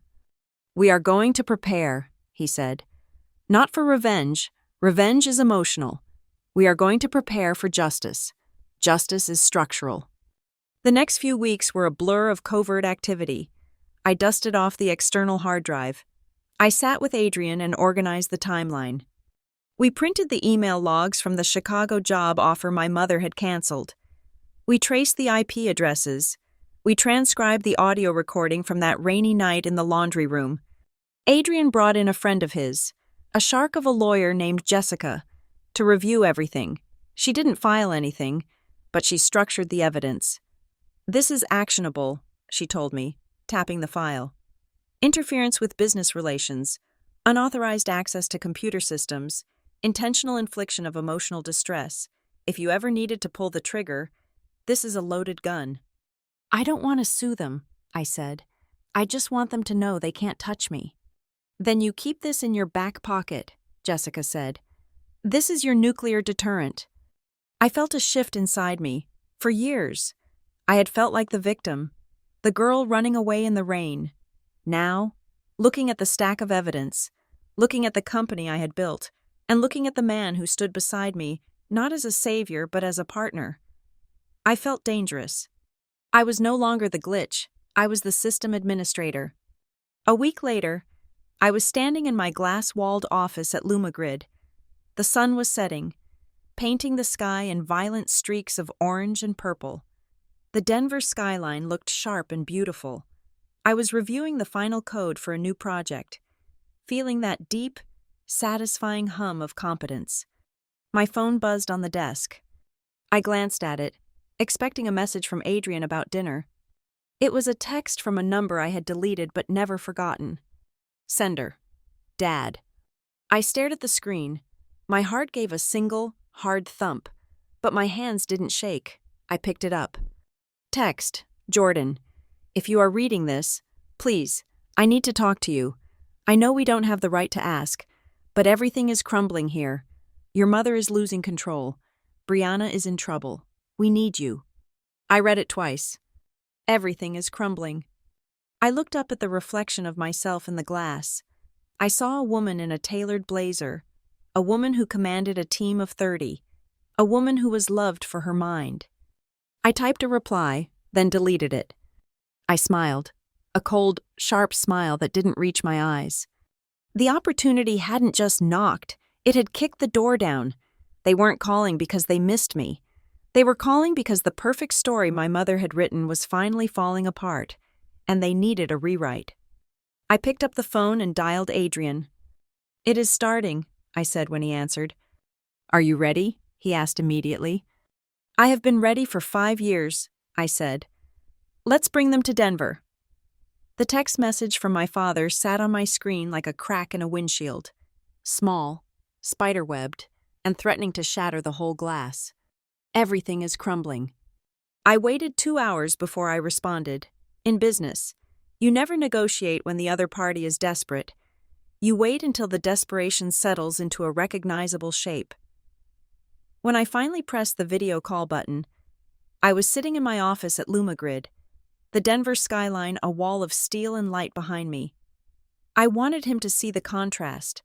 I wanted him to see the world I had built without them. The screen flickered, and my father's face appeared. I almost didn't recognize him. Daniel Harper had always been a man of soft edges and quiet compliance, but the man on the screen looked eroded. His skin was gray, hanging loosely off his cheekbones. The collar of his shirt was frayed. Behind him, I could see the familiar beige wall of the living room, but the lighting was dim, as if they were saving electricity. "Jordan," he breathed out. His voice was thin. "You called." "Hello, Dad," I said. I kept my voice neutral, the same tone I used for underperforming vendors. "You said it was urgent." He rubbed his face with a trembling hand. "It is your mother, Jordan. She refuses to see it. The second mortgage, the credit cards. She keeps spending to keep up appearances for the neighbors. But the bank sent a notice last week. We are 3 months behind." I felt a pang of something sharp in my chest. Pity, maybe, or just the phantom ache of a daughter watching her parent drown. But then he continued. "And Brianna, God, Jordan, she and Lucas are fighting every day. He is never home. She is falling apart. She needs her sister." He looked at me with pleading, watery eyes. "You have done so well. We hear things. We know you are successful now. If you could just come home, just for a little while, help us sort out the finances. Talk to your mother. She might listen to you now that you have money. We just need to stabilize things." My pity evaporated, replaced by a cold, hard clarity. Even now, facing ruin, his instinct was not to apologize for how they treated me. His instinct was to use me as a battering ram to protect Margaret's delusion. He didn't want his daughter back. He wanted a financial consultant and a family therapist. He wanted the utility of Jordan, not the person. "I am not coming to Atlanta, Dad," I said. His face fell. "Jordan, please, we are family." "I am not coming to Atlanta," I repeated, "because I have a company to run. We are celebrating our 3rd anniversary this weekend." I paused, letting the silence stretch. This was the moment, the pivot point. "But," I said, "I am sending 4 plane tickets to you, first class. I want you all to come here." "To Denver?" He looked confused. "Yes, there is a gala, investors, press, partners. I want you to see what I have built. If you want to talk about the future, we will do it here, on my turf." I watched the gears turn in his head. He saw a lifeline. He didn't see a trap. He saw a wealthy daughter offering a plane ticket. I will talk to your mother," he stammered. "I think that would be good. A reunion." "Yes," I said, my lips curving into a smile that felt like a blade. "A reunion." I hung up and stared at the black screen. I could almost hear the conversation happening 2,000 miles away. Margaret would look at the invitation not as an olive branch, but as a victory lap. She would see the words Lumagrid Labs and Penthouse and think she had won the lottery. In her mind, my success was just an extension of her own. She would already be calculating how to leverage my status to pay off her debts. She would think she could charm me, flatter me, and walk away with a check, leaving the wreckage of my past swept under the rug. Brianna would be different. I knew my sister. She would read the invitation and feel the walls of her own life closing in. She was stuck in a marriage built on a stolen foundation, and she knew it, coming to Denver. Seeing the sister she had betrayed standing on top of a mountain of success would be torture. But she would come. She would come because Margaret would force her, and because she was addicted to the performance of the happy family. And Lucas would see my name on that heavy cardstock, and he would remember the girl he left in the rain. He would look at his failing marriage, his stagnant career, and then he would look at the empire I had built. He would realize that the stronger and better option my mother had sold him was a lie. He would be coming to Denver not to celebrate, but to see exactly what he had thrown away. Are you sure about this? Adrian was standing by the whiteboard in our home office. It was midnight. The room was covered in diagrams, not for a building, but for a dinner party. I am sure, I said. I walked over to the table where we had laid out the seating chart. We put Margaret here, I said, placing a magnetic marker at the head of the table, facing the window. She needs to feel like the queen. She needs to feel confident. If she feels safe, she will get arrogant. And when she is arrogant, she speaks the truth. And Lucas? Adrian asked.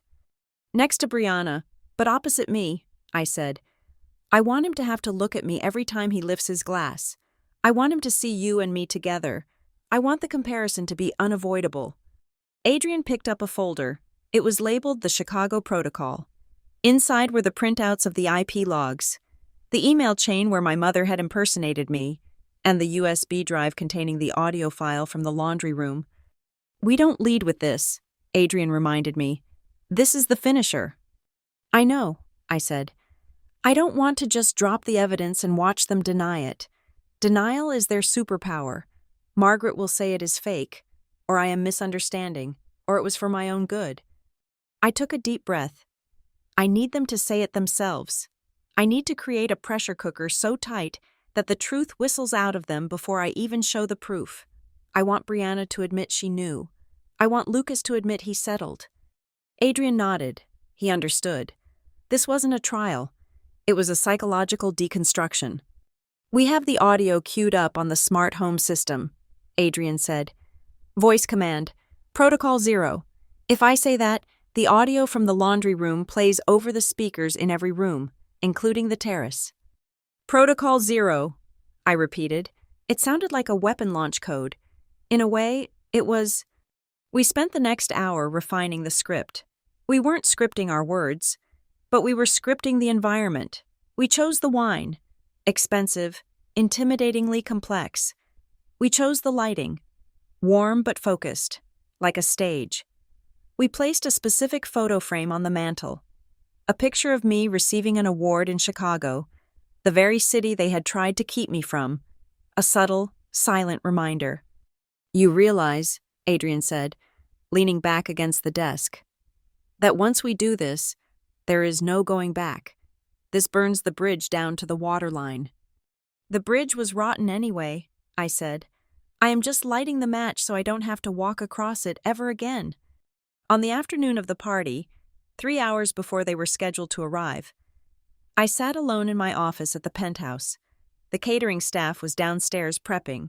The florists were arranging white lilies, my mother's favorite, a deliberate choice to make her feel comfortable, to lower her guard. I opened my laptop one last time. I composed an email to Jessica, our lawyer. Subject: Evidence Depository, Harper Family Matter. Attachment: Family Business Full Dossier. Zip. Jessica. Attached is the complete digital forensic file regarding the identity theft and interference with employment committed by Margaret Harper. Along with corroborating audio evidence of the conspiracy, also included is a sworn affidavit from me detailing the timeline. I do not intend to press charges tonight. However, I am about to have a confrontation that could become volatile if anything happens to me, or if they attempt to blackmail, slander, or extort me or my company in the future. You are instructed to execute the legal strategy we discussed. This is my insurance policy. Do not open unless I give the signal or go silent for more than 24 hours. Jordan. I hit send. The progress bar whooshed across the screen. Sent. I closed the laptop. My hands were steady. My heart was beating a slow, heavy rhythm, like a war drum. I stood up and walked to the mirror. I was wearing a dress that cost more than my father made in 3 months. It was structured, sharp, looking less like clothing and more like armor. I put on my diamond earrings. I looked at the woman in the reflection. She wasn't the girl who cried over a rejected application. She wasn't the girl who hid in the laundry room while her mother sold her life away. She was the CEO of Lumagrid. She was a woman who solved complex problems for a living, and tonight, she was going to solve the oldest problem in her life. I walked out to the balcony where Adrian was waiting. He looked at me, his eyes dark and serious. He held out his hand. "Ready?" he asked. "They think they are coming to a party," I said, taking his hand. "They don't know they are walking into an audit." Downstairs, the buzzer rang. The show was about to begin. The transition from the cocktail hour to the private dinner was a masterclass in atmospheric pressure. As the last of the investors and tech journalists filtered out of the penthouse, leaving behind the scent of expensive cologne and the ghost of polite laughter. The air in the room seemed to thicken. The jazz quartet packed up their instruments, their departure stripping away the buffer of noise that had allowed my family to pretend this was a normal reunion. Now, it was just us. We moved to the dining area, a space dominated by a long slab wood table that Adrian had designed himself. It was positioned perfectly under a linear chandelier that cast a warm, focused beam on the place settings, leaving the rest of the room in shadow. It felt less like a dinner party and more like an interrogation room dressed in black tie. Margaret was the first to sit. She took the head of the table, the seat I had assigned her, with a natural, terrifying assumption of authority. She ran her hand along the edge of the wood, her eyes scanning the room not with pride, but with a predatory kind of appraisal. I knew that look. She was tallying the cost of the furniture, the view, the artwork. She was calculating how much of my success she could claim credit for in her next newsletter to the neighborhood association. "It is lovely, Jordan," she said, smoothing her napkin over her lap. "A bit cold. Perhaps modernism can be so sterile, but I suppose it suits your new persona." "It is precise, Mother," I said, taking my seat opposite Adrian. "We like things clear, no hidden corners." I watched Lucas as he sat down. He was placed directly across from me, next to Brianna. He looked like a man who had walked into a room expecting a handshake and found a loaded gun on the table. He kept glancing at Adrian. I had introduced Adrian earlier, not just as my husband, but as the co-founder of Lumagrid. I saw the math happening behind Lucas's eyes. He remembered the boy he used to be, the ambitious finance major who wanted to conquer the world. Now, he was sitting across from the man who had actually done it. And worse, he was realizing that Adrian knew. Adrian knew exactly who Lucas was. And the disdain in my husband's eyes was so subtle, so polite, that it was devastating. "Sss." "So," Brianna said, her voice high and brittle, trying to fill the silence. She picked up her wine glass, and I saw the liquid tremble. "Lumagrid, that sounds so technical. What do you actually do?" "We analyze patterns," Adrian said. He poured wine for my father, his movements fluid and relaxed. "We look at data that seems chaotic, traffic flows, energy spikes, human behavior, and we find the hidden logic behind it. We find the truth that people try to bury in the noise." Lucas flinched. He took a long drink of his wine. "That sounds fascinating," my father said, trying to be the peacemaker as always. "Jordan always was good at puzzles." "Yes," Margaret chimed in, smiling that tight, practiced smile. She always had her head in a problem, never quite present in the real world. "Were you, darling, always off in the clouds?" I didn't take the bait. I just smiled, a razor-thin expression. "I was just observing, Mother, taking notes." The first course arrived, a delicate scallop dish that looked like art. The clinking of silverware on china was the only sound for a long minute.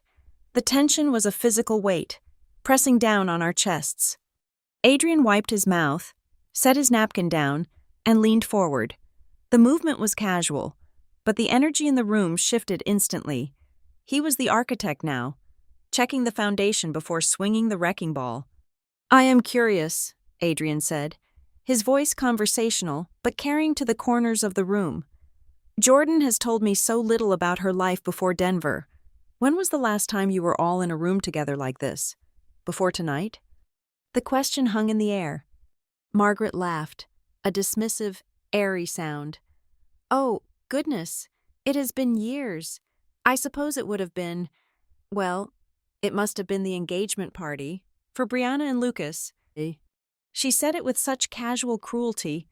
She looked right at me as she said it, challenging me to react. That was a beautiful night, Margaret continued, her eyes misty with fake nostalgia. Although it is a shame Jordan wasn't there to see it. She left so abruptly. But you know how she is, or how she was. How was I? Mother? I asked. My voice was soft, steady. Margaret sighed, the long-suffering matriarch. Oh, you know, impulsive, emotional. You were young, Jordan. You didn't have the maturity to handle complex adult situations. You felt left out.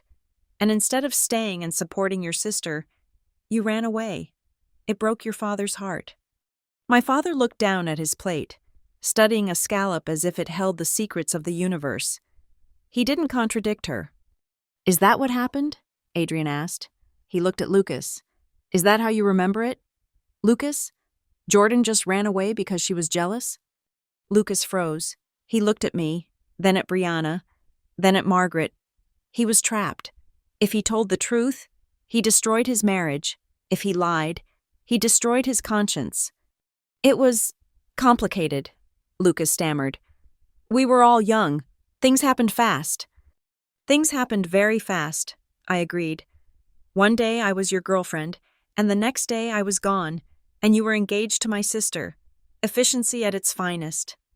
Jordan, Brianna whispered, please, don't do this. Do what? I asked, looking at her. She looked terrifyingly fragile, her skin pale, her eyes wide. I am just reminiscing. We are a family, right? Families talk about memories. We are here to move forward, Margaret snapped, her patience fraying. This is exactly what I mean. Jordan, you hold on to these petty grudges. You invite us here to show off your money, and then you try to make us feel guilty for wanting you to be happy? We made choices for the family. We did what was best for everyone. Best for everyone, I repeated. I looked at Adrian. He gave a microscopic nod. Speaking of choices, Adrian said. He picked up a remote control from the table. We prepared a little video, just a retrospective of Jordan's journey, since you missed so much of it. Oh, how lovely, Margaret said, relaxing slightly. She turned toward the large flat-screen television mounted on the wall above the fireplace.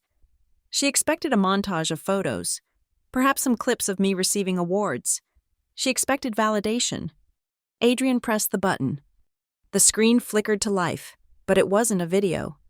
It was a static image, a screenshot of an email inbox. The header was clear, magnified in high definition.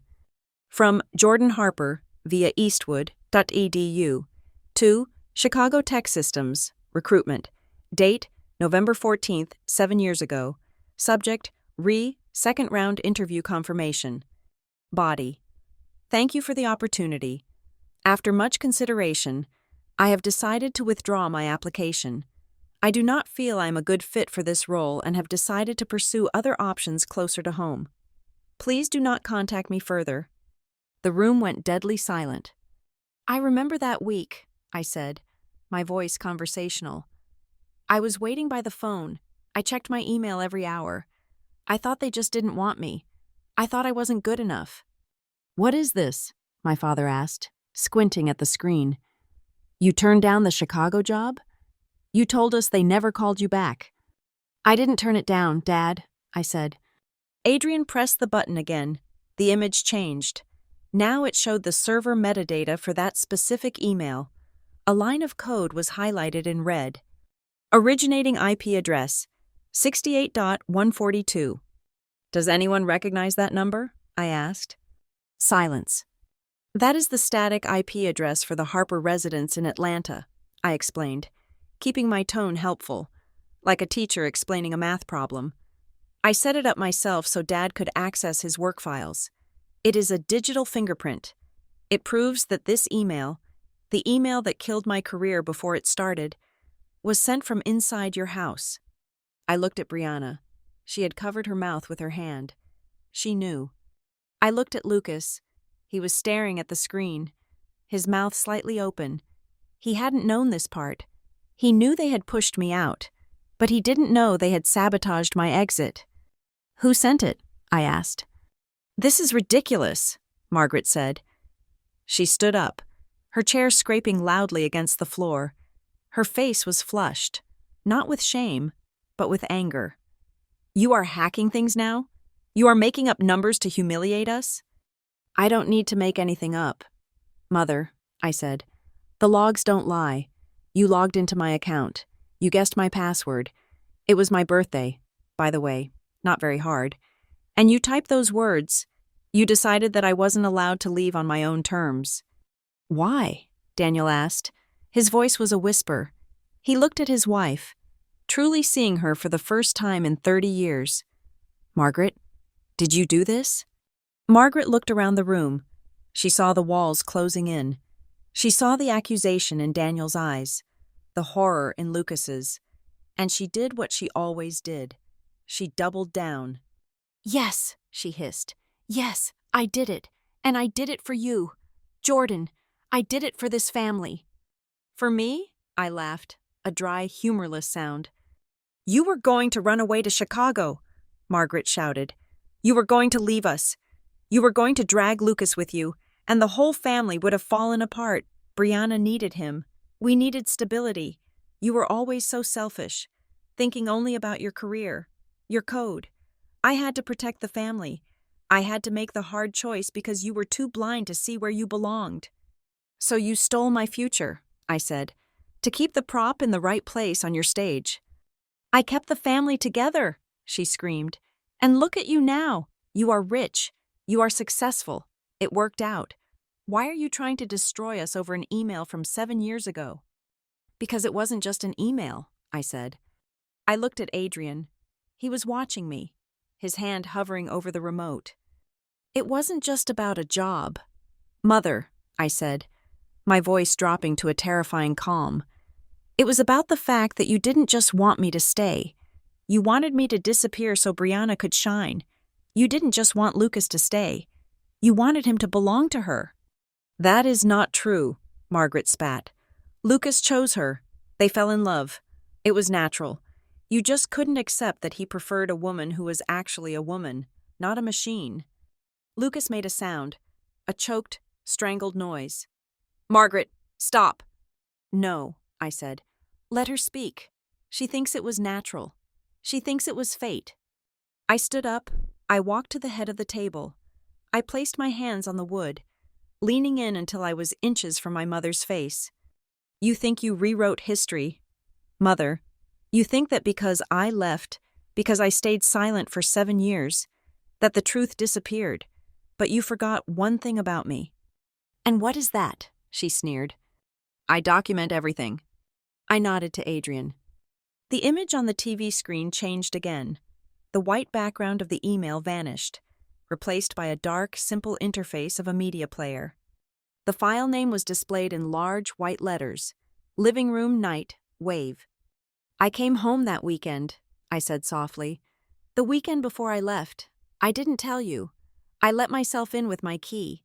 I was in the laundry room while you were all in the living room having drinks. It was raining." Brianna let out a sob. She knew exactly what night that was. "I stood there in the dark," I continued, "and I listened to you barter my life away. And because I am who I am, I hit record." Margaret's face went the color of ash. For the first time, the arrogance cracked. She looked at the screen, then at me, and I saw genuine fear. "No," she whispered. "This," I said, gesturing to the screen, "is the real reason I disappeared. This is the truth you have been hiding from Dad, from the neighbors, and even from yourselves." I looked at my mother, then at my sister, then at the man I once thought I would marry. "Mothers don't usually negotiate the sale of their daughters," I said, "but you did. So, let's listen to the terms of the deal." I looked at Adrian. "Play it." The audio file began to play, and the silence in the room shattered. It was not a loud recording. The quality was grainy, overlaid with the white noise of rain hitting a window pane, but the voices were unmistakable. They cut through the sterile, modern air of my penthouse like a rusty knife. Lucas, Con needs a woman who puts you first. Jordan will always choose the code. She will move to Chicago, or San Francisco, and she will expect you to follow her like a puppy. My mother's voice filled the dining room. It was calm, authoritative, and dripping with manipulation. Brianna is different. She is rooted. She is softer. Then, the line that had haunted my nightmares for 7 years echoed off the glass walls. She is stronger and better for the life you want, Lucas. Margaret let out a strangled gasp. She lunged toward the table, her hand reaching for the remote control that sat near Adrian's plate. Her face was a mask of sheer panic, the composure of the grand matriarch dissolving instantly into the desperation of a criminal caught on tape. "Turn it off," she shrieked. "Turn it off right now. This is illegal. You cannot play this." She reached for the television screen as if she could physically claw the sound waves out of the air. Adrian moved faster than I had ever seen him move. He did not shout. He simply stepped between Margaret and the technology, his tall frame blocking her path. He caught her wrist in midair, gentle enough not to bruise, but firm enough to stop her dead in her tracks. "You will not touch anything in this house," Adrian said. His voice was low, vibrating with a cold, protective fury. It was the first time anyone had ever spoken to Margaret Harper without fear. "Sit down, Margaret." The command was so absolute that she froze. She looked at him, then at me, and realized that her authority held no currency here. She slumped back against the credenza, her chest heaving. The recording continued. We heard Brianna's voice, soft and wheedling. "I do not want to take anything from my sister, but when I see you with her, you look tired." We heard Lucas, his voice weak and capitulating. "I just want peace." When the audio finally clicked off, the silence that followed was heavier than the noise. It was a vacuum. Brianna was the first to break. She let out a sob that sounded like something tearing inside her throat. She pushed her chair back, shaking her head violently. "I can't," she choked out. She looked at Lucas, whose face had gone completely gray. "I can't do this anymore." "Brianna, be quiet," Margaret hissed from the side of the room. "No!" Brianna screamed. She turned to Lucas, tears streaming down her face, ruining the perfect makeup she had applied for this performance. It wasn't just the conversation. Lucas, the texts, the messages you got from Jordan saying she was seeing someone else in the lab, saying she was bored with you. Lucas looked up, his eyes wide and hollow. "What?" "I sent them," Brianna confessed. The words tumbled out of her like stones. "Mom made me do it. She took Jordan's old phone, the one she left in the kitchen drawer for emergencies, and told me what to type. She said if I didn't do it, you would leave the family and I would be alone forever. I'm so sorry. I am so sorry." Lucas stared at her. He looked like a man who had just realized the ground he had been standing on for 7 years was actually a trapdoor. "You," Lucas whispered, "you told me she was cheating. That is why I stopped trying. That is why I let myself drift." He turned to me. "Jordan, I thought you had moved on. I thought you didn't love me anymore." "And that was convenient for you, wasn't it?" I asked. My voice was steady. I felt no pity, only a clinical detachment. It was easier to believe I was the villain than to fight for me. It was easier to let my mother hand you a replacement than to ask me for the truth. Lucas opened his mouth to defend himself, then closed it. He looked down at his hands. "I suspected," he admitted, his voice barely audible. "Deep down, I knew it didn't sound like you, but Brianna was there, and your mother made it sound so logical. I wanted the easy way out. I am sorry." "The easy way out," I repeated. "That is exactly what they sold you." I turned to my father. Daniel was sitting frozen at the table. He was looking at Margaret as if she were a stranger he had just met in a dark alley. The illusion of his happy, functional family had not just cracked, it had been pulverized. "Margaret," he said, his voice was trembling, "you told me Jordan stopped calling. You told me she cut us off." "She did," Margaret snapped, trying to regain her footing. She straightened her spine, smoothing her dress, desperate to reassemble the mask. "She left. Daniel. I did what I had to do to secure Brianna's future. Lucas was a good catch. Jordan was going to ruin him with her ambition. I made an executive decision for the good of this family." "You destroyed her life," Daniel said. Tears pooled in his tired eyes. "She is your daughter. Why couldn't you just accept that she was strong in a different way? Why did you have to break her just because you couldn't control her?" Margaret had no answer for that. She just glared at him, her jaw set in a line of stubborn refusal. I stepped forward. The floor was mine. "Let's be clear," I said, my voice projecting to the back of the room. "This isn't just family drama. This is actionable tort, interference with prospective economic advantage, identity theft regarding the emails, intentional infliction of emotional distress." I picked up the black folder Adrian had placed on the table. "I have the logs. I have the audio. I have the sworn affidavits. My lawyer has a copy of everything, scheduled to be released to the public and filed with the court if I give the signal." Margaret paled. "You wouldn't. We are your blood." "You used that blood to sign a contract without my consent," I said. "But I am not looking for money. I have plenty of that." I looked at each of them in turn. "Here are my terms." The room was deadly quiet. "Margaret," I said, using her first name deliberately, "I will not file a lawsuit. I will not send this to the press. But in exchange, you will disappear from my life. You will not call me. You will not email me. You will not mention my name to your friends to garner social credit. If you attempt to leverage my success for your debts, the file goes public." Margaret opened her mouth to protest, to manipulate, to cry. "Accept it," I said sharply, "or lose everything." She snapped her mouth shut.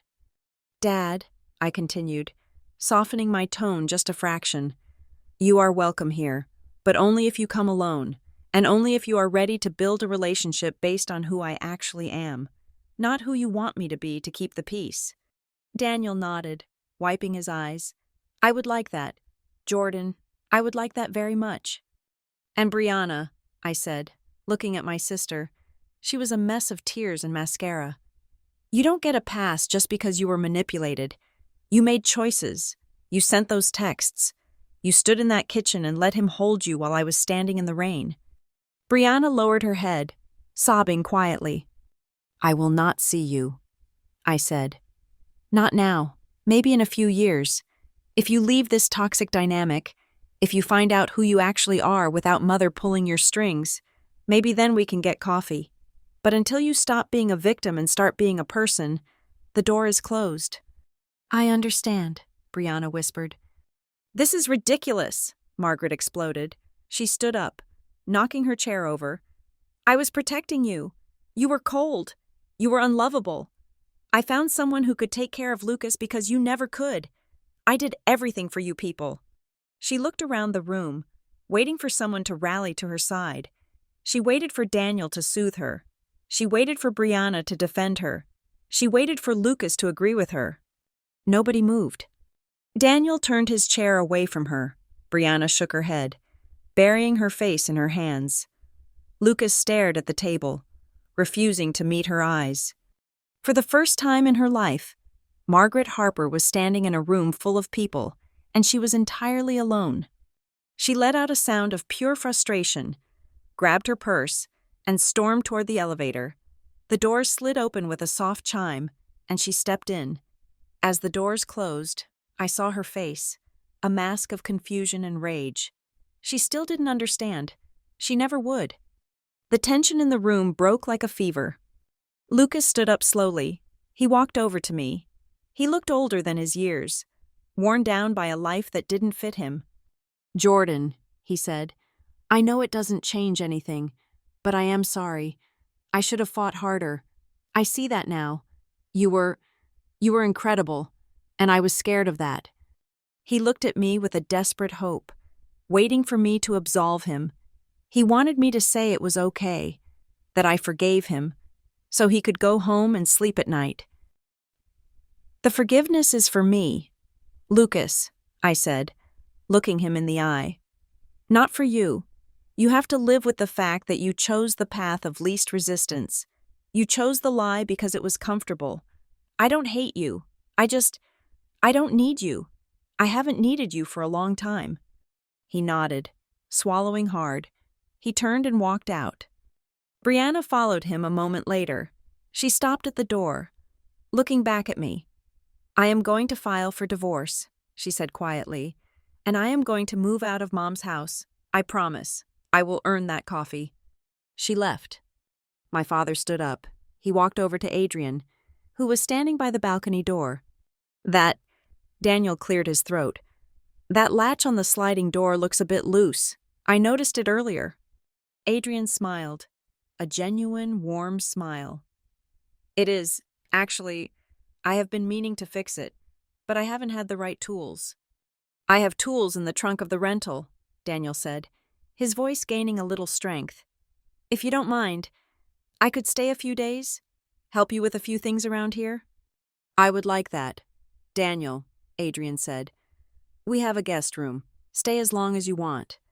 My father looked at me, gratitude shining in his eyes. Before he went to find his toolbox, he was starting his own repairs. Late, but not too late. Finally, the room was quiet. I walked out onto the balcony.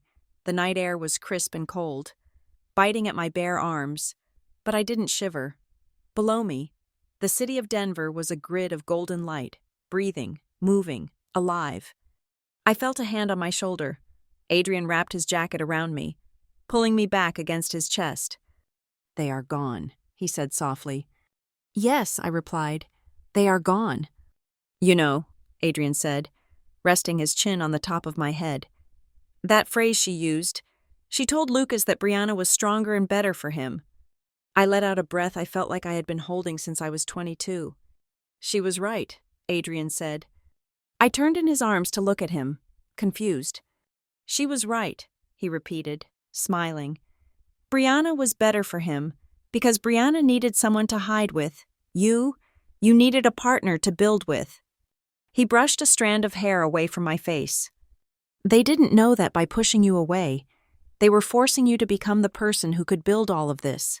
They didn't know that you had become the person who was stronger and better for yourself. I looked at him, this man who saw every jagged edge of my history and didn't try to smooth it over, but built a foundation around it. That day in the laundry room, I whispered, looking out at the skyline.